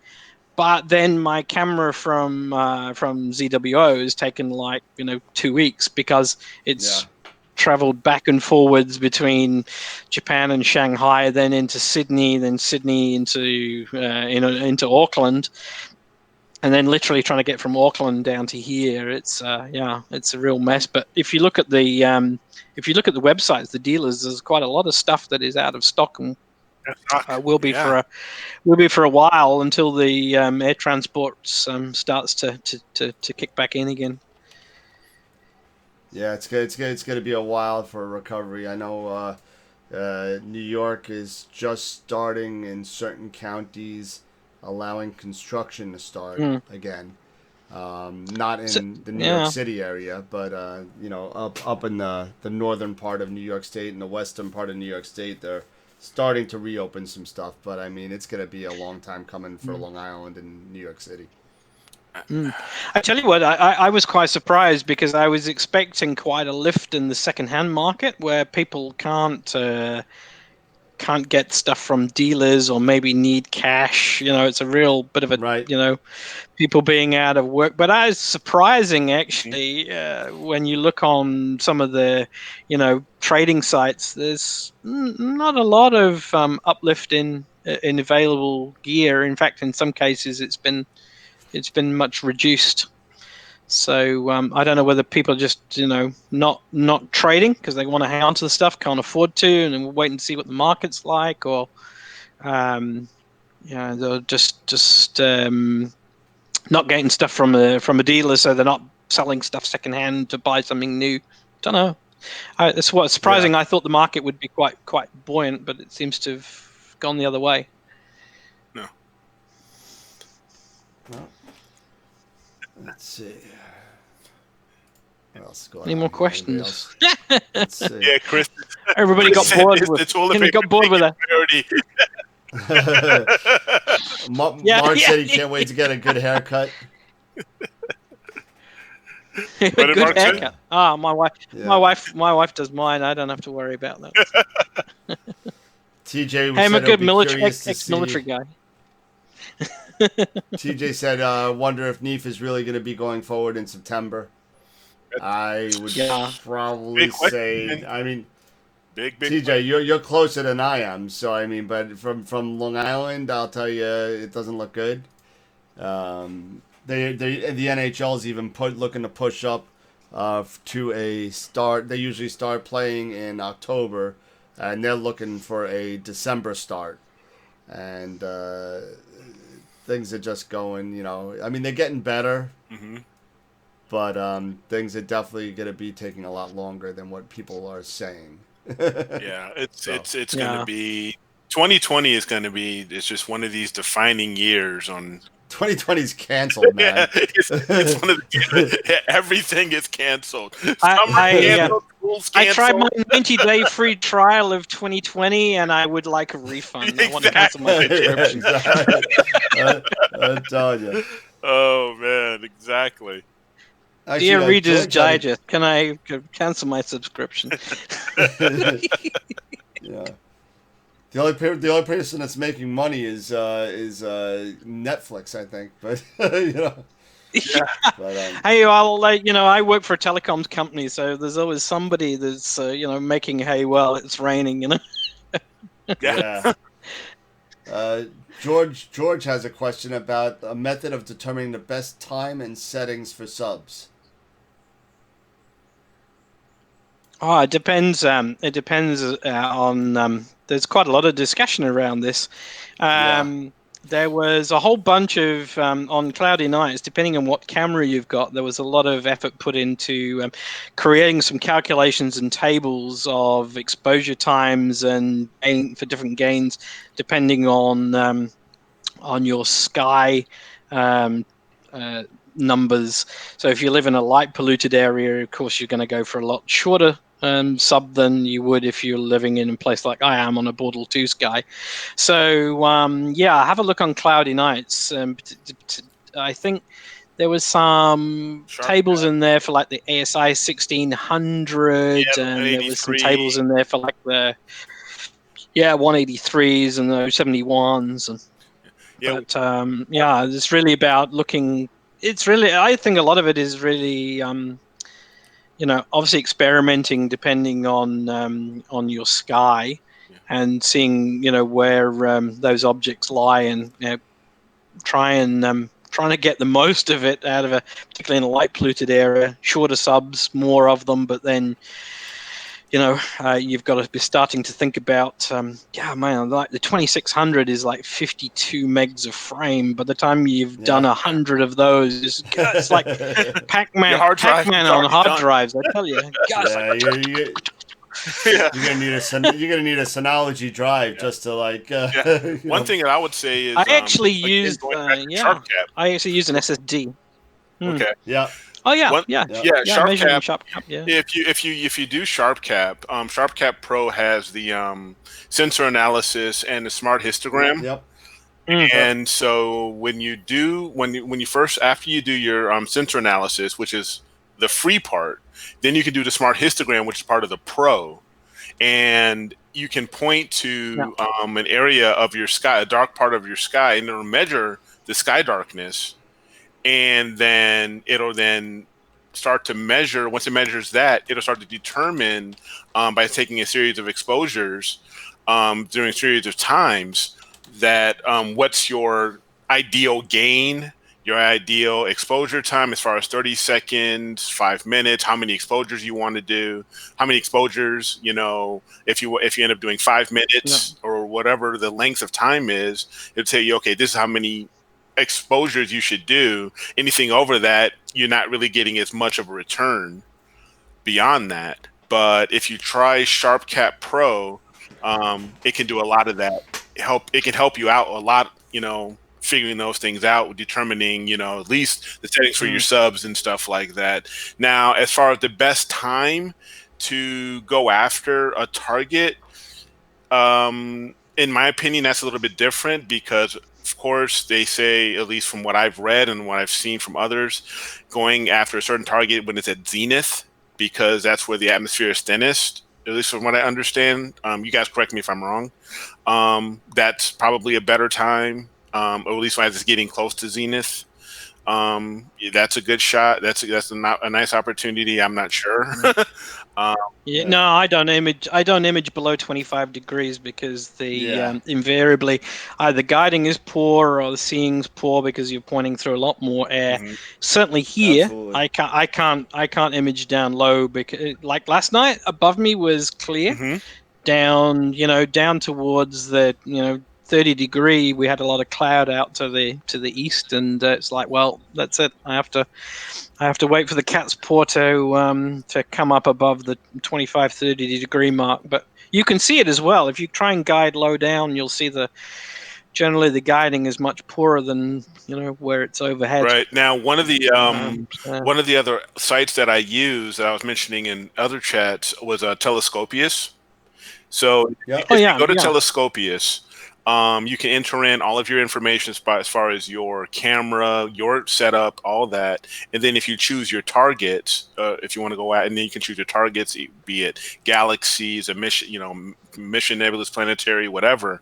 But what's really cool is that you can set your degrees as far as you don't want things to go over or under a certain degree point, and then it'll give you a list of targets, and it'll also give you the time. Oh, nice. So you can actually look at your target and then look at the times when it's above, say, 30 degrees, 40 degrees. It'll give you an idea of what those time frames are. And as also when it's going down on the other side. So when it's going down, when it's setting. So that's another, and it's a free website. There's a place you can go, and I can give you some ideas and stuff like that as far as the best times and stuff. So that's pretty cool. Eric, did you try using the little graphs in the library in ASI Air Pro? Have you tried using those? I have seen those, and those are really good as well, especially in the ASI Air, because that gives me a really good idea of when it's getting closer, above the, my mark that I want to try to get above is about 30 degrees. Anything above 30 degrees, it's all right. It's good, but the seeing is still pretty poor, especially for guiding. But anything above 30 degrees, I'm good. So yeah, I do use that I do use the database quite a bit, and I like that database a lot because it's great for the go-to centering.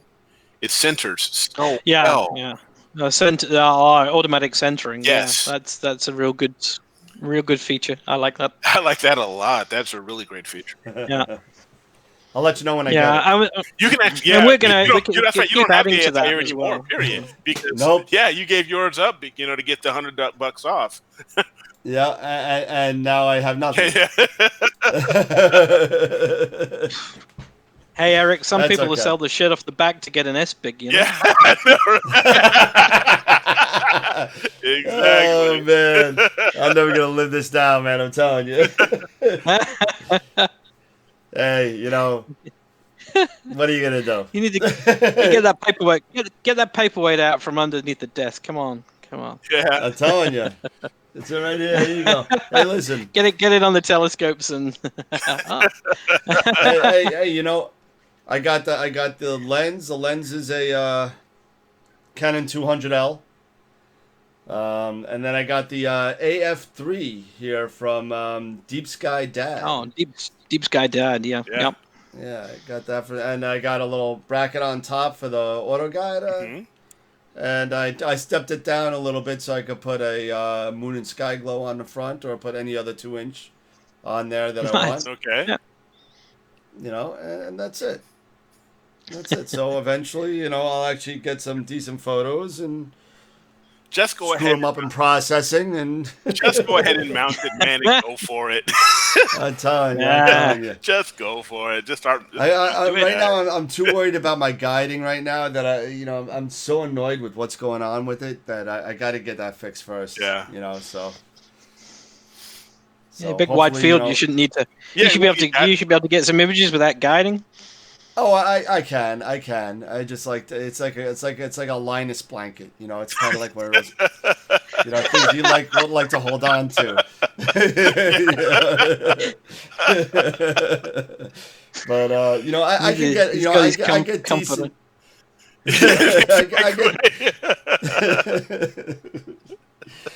I get decent polar alignment from the back. I got so that's not a problem. But my balancing is fine. The only thing that I'm I can get good photos with that. I could probably get good 30-second, 1 minute. Just from my backyard. At 400 millimeters, it's not going to be crazy. Yeah.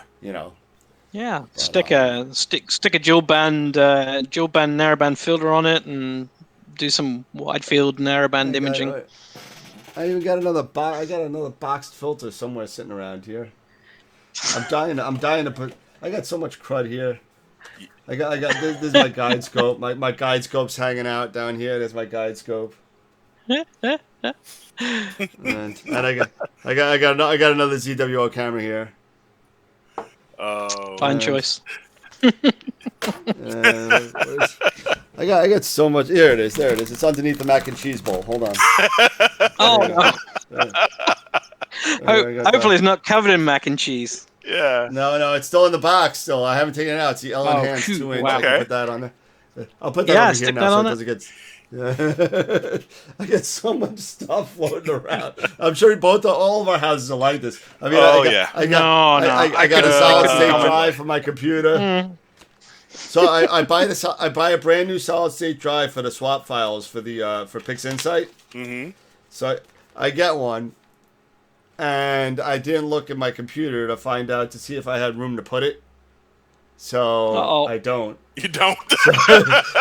So now I'm waiting for a PCI adapter so I can put this on the PCI and throw that in there. So now I got another $400 paperweight over here. Oh jeez. Yeah. Oh man. Next thing will be a new PC, new monitor. No, I tell you, I got the new PC. I'm processing already. these 2600 files, and they're because it's a 26 megapixels, like 6,400 before 2 something or other. And it's kind of like now I'm processing these on my little 28-inch monitor, and I'm thinking I need a bigger monitor. Telling you, you're gonna need it. Yeah. It's never ending. It's never ending. No, it's totally, it's ridiculous. I got all this crap all over. I'm telling you, it's amazing the money we dump into this hobby. It's great. Yeah, it's something. I love it. I love the hobby, but man, yeah, it's always something new. Chris wants to know when the next raffle's gonna be. So I'm sure I can raffle a few things off. Yeah, Daniel's got loads of stuff. Telling you. Yeah, I even got. You know what I just found, and I just realized I didn't put this in the box. This is the cover for the PoleMaster that I sold. Oh jeez. So I gave him the adapter. I didn't give him the cover. Oh jeez. Oh well, too bad. Call me after the embargo. Whoever bought it, please claim your cover. Yeah, give me a call. Send me a text message. I'll send it to you. Be right there. It might take a while. UPS isn't working too well, so it may take a couple years. I'm losing my mind. Yeah, it's. I think we're all doing that, man. Yeah.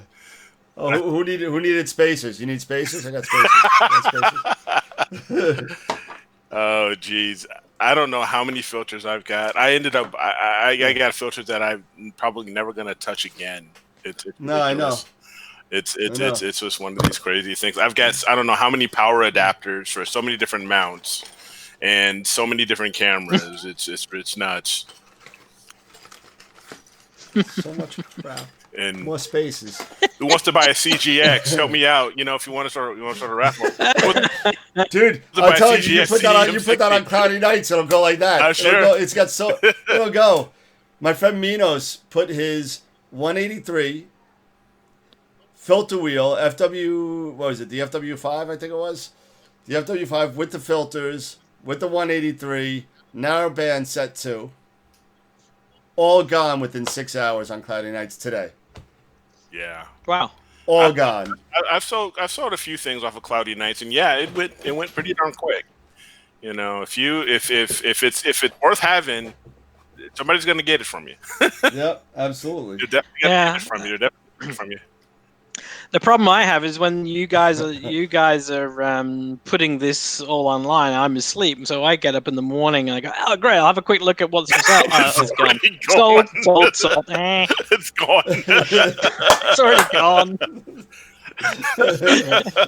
You got to be like one of those day traders. Get up at like 3 a.m. and check out. Yeah. I need to be up when I'm imaging at night. I need to be up rather than sleeping. But then I have problems the next day trying to do conference calls. But then I'd be watching it, then I could see it coming in. Mark said, "I have some pocket lint for your CGX."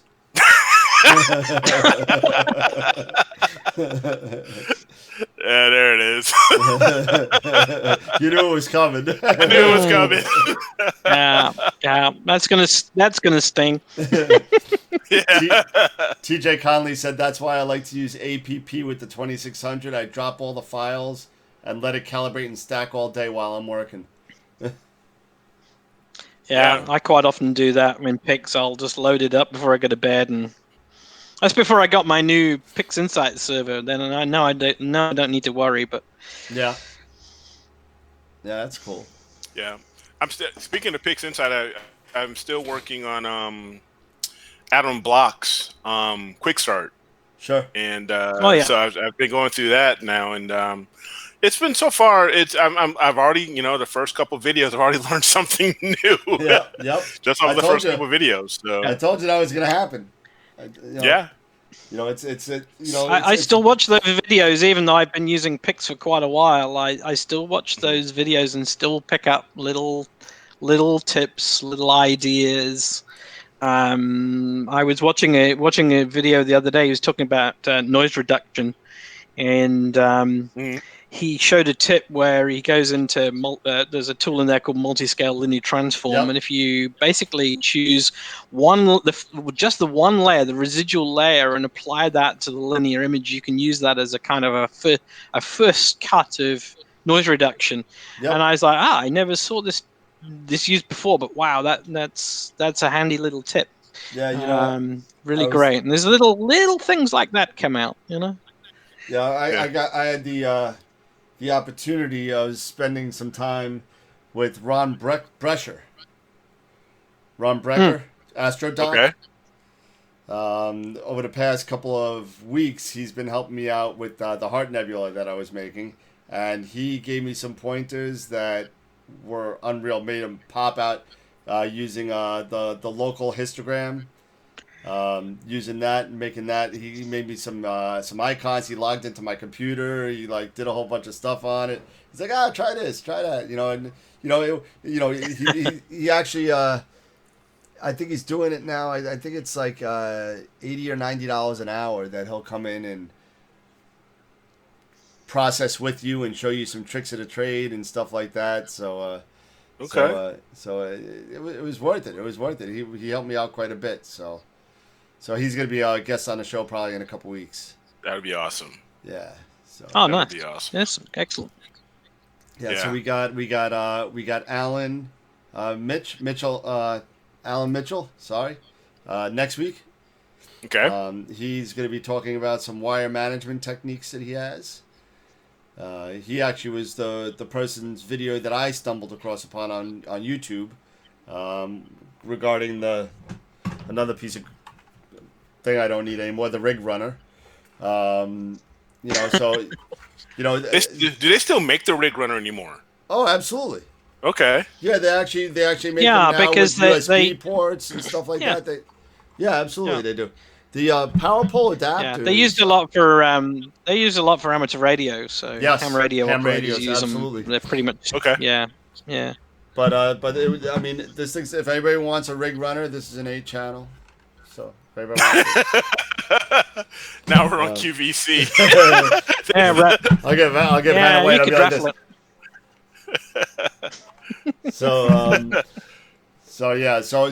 But he actually he came up with a good idea of kind of like getting some bolts and putting it on the side of a dovetail and doing a couple of things, and he's actually refined his wire management, so he's gonna be talking a little bit about that the next week.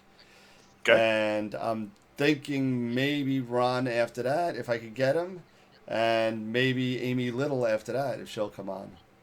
Okay, nice. there you go. Astro Great, Amy. yeah. Yeah, great. So we'll see if I can get her on. I know we were talking about it a couple of weeks ago, but hopefully she'll come on. And we had Adam Block 2 weeks ago. Yeah, Adam's great. Yeah, Adam's that a great was guy. cool. Yeah, it was cool. Yeah, so it's good. People are coming on and hanging out with us, so that's good. You got the straight man and the funny man. Who's who? I don't know. Who? I haven't decided yet. There's 3 of us here, and I'm a bit worried where I'm sitting.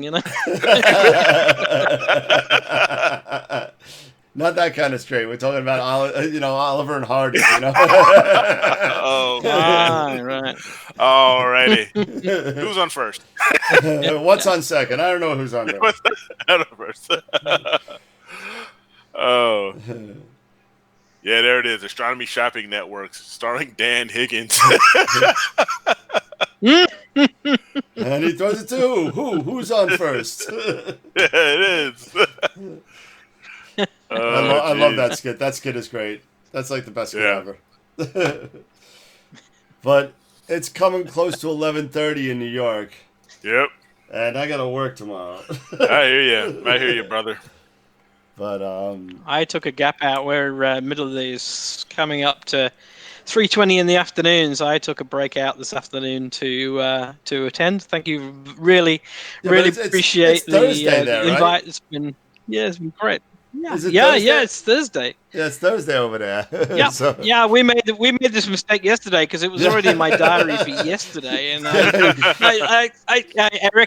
Eric, I messaged Dan just like half an hour before and say, "Hey, you're going to start in about half an hour." He's like, "No, it's only Tuesday, man." So it's like, wrong day. Oh, damn. Wrong day. Yeah, we're on the other side of the date line. Dole. It's Yeah, crazy. that's right. But Simon, thanks for coming Yeah, on. I it's already appreciate it. Thursday. What's that? Ah, no, it's been great. Thank you very, very much for the invite. It's been awesome and good to talk to you and spend some time with you guys and hanging out. And Yeah, very, very cool. And whenever you get to New York, let me know. Yeah. yeah, it'd be great. I keep saying on TJ that when all this is up, I'd really love to come to NEAF and spend some time talking about imaging the southern skies, which is sort of an enjoyable part of what I do. So be great. absolutely. I really look forward to hanging out with you guys. Yeah, it'd be good. We were actually planning on going. Actually this NEAF that supposedly didn't come, but TJ and I and a couple other guys, we're gonna get together. There's a bar down the block from the college over there. We were gonna go there and we were gonna have dinner and whatever. And unfortunately, things didn't work out. And hopefully in September we could get back on that and do that. But we'll see. If not, 2021. Yeah, I'll and be likewise, if yeah, and if any of you guys plan a trip to New Zealand, then sing out and love to host you here and show you some of the sites. It's a great thing. It's the kind of place you can bring your astronomy gear, but also bring the wife and keep her entertained as well. So There you go. I just want to see the hobbits.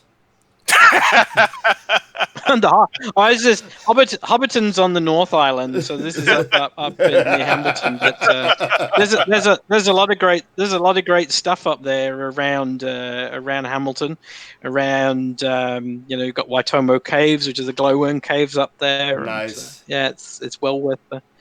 Yeah, you can do the touristy thing and do the astronomy thing at the same time. Yeah. That's awesome. There TJ said anytime you want, Simon, you got free lodging and transportation.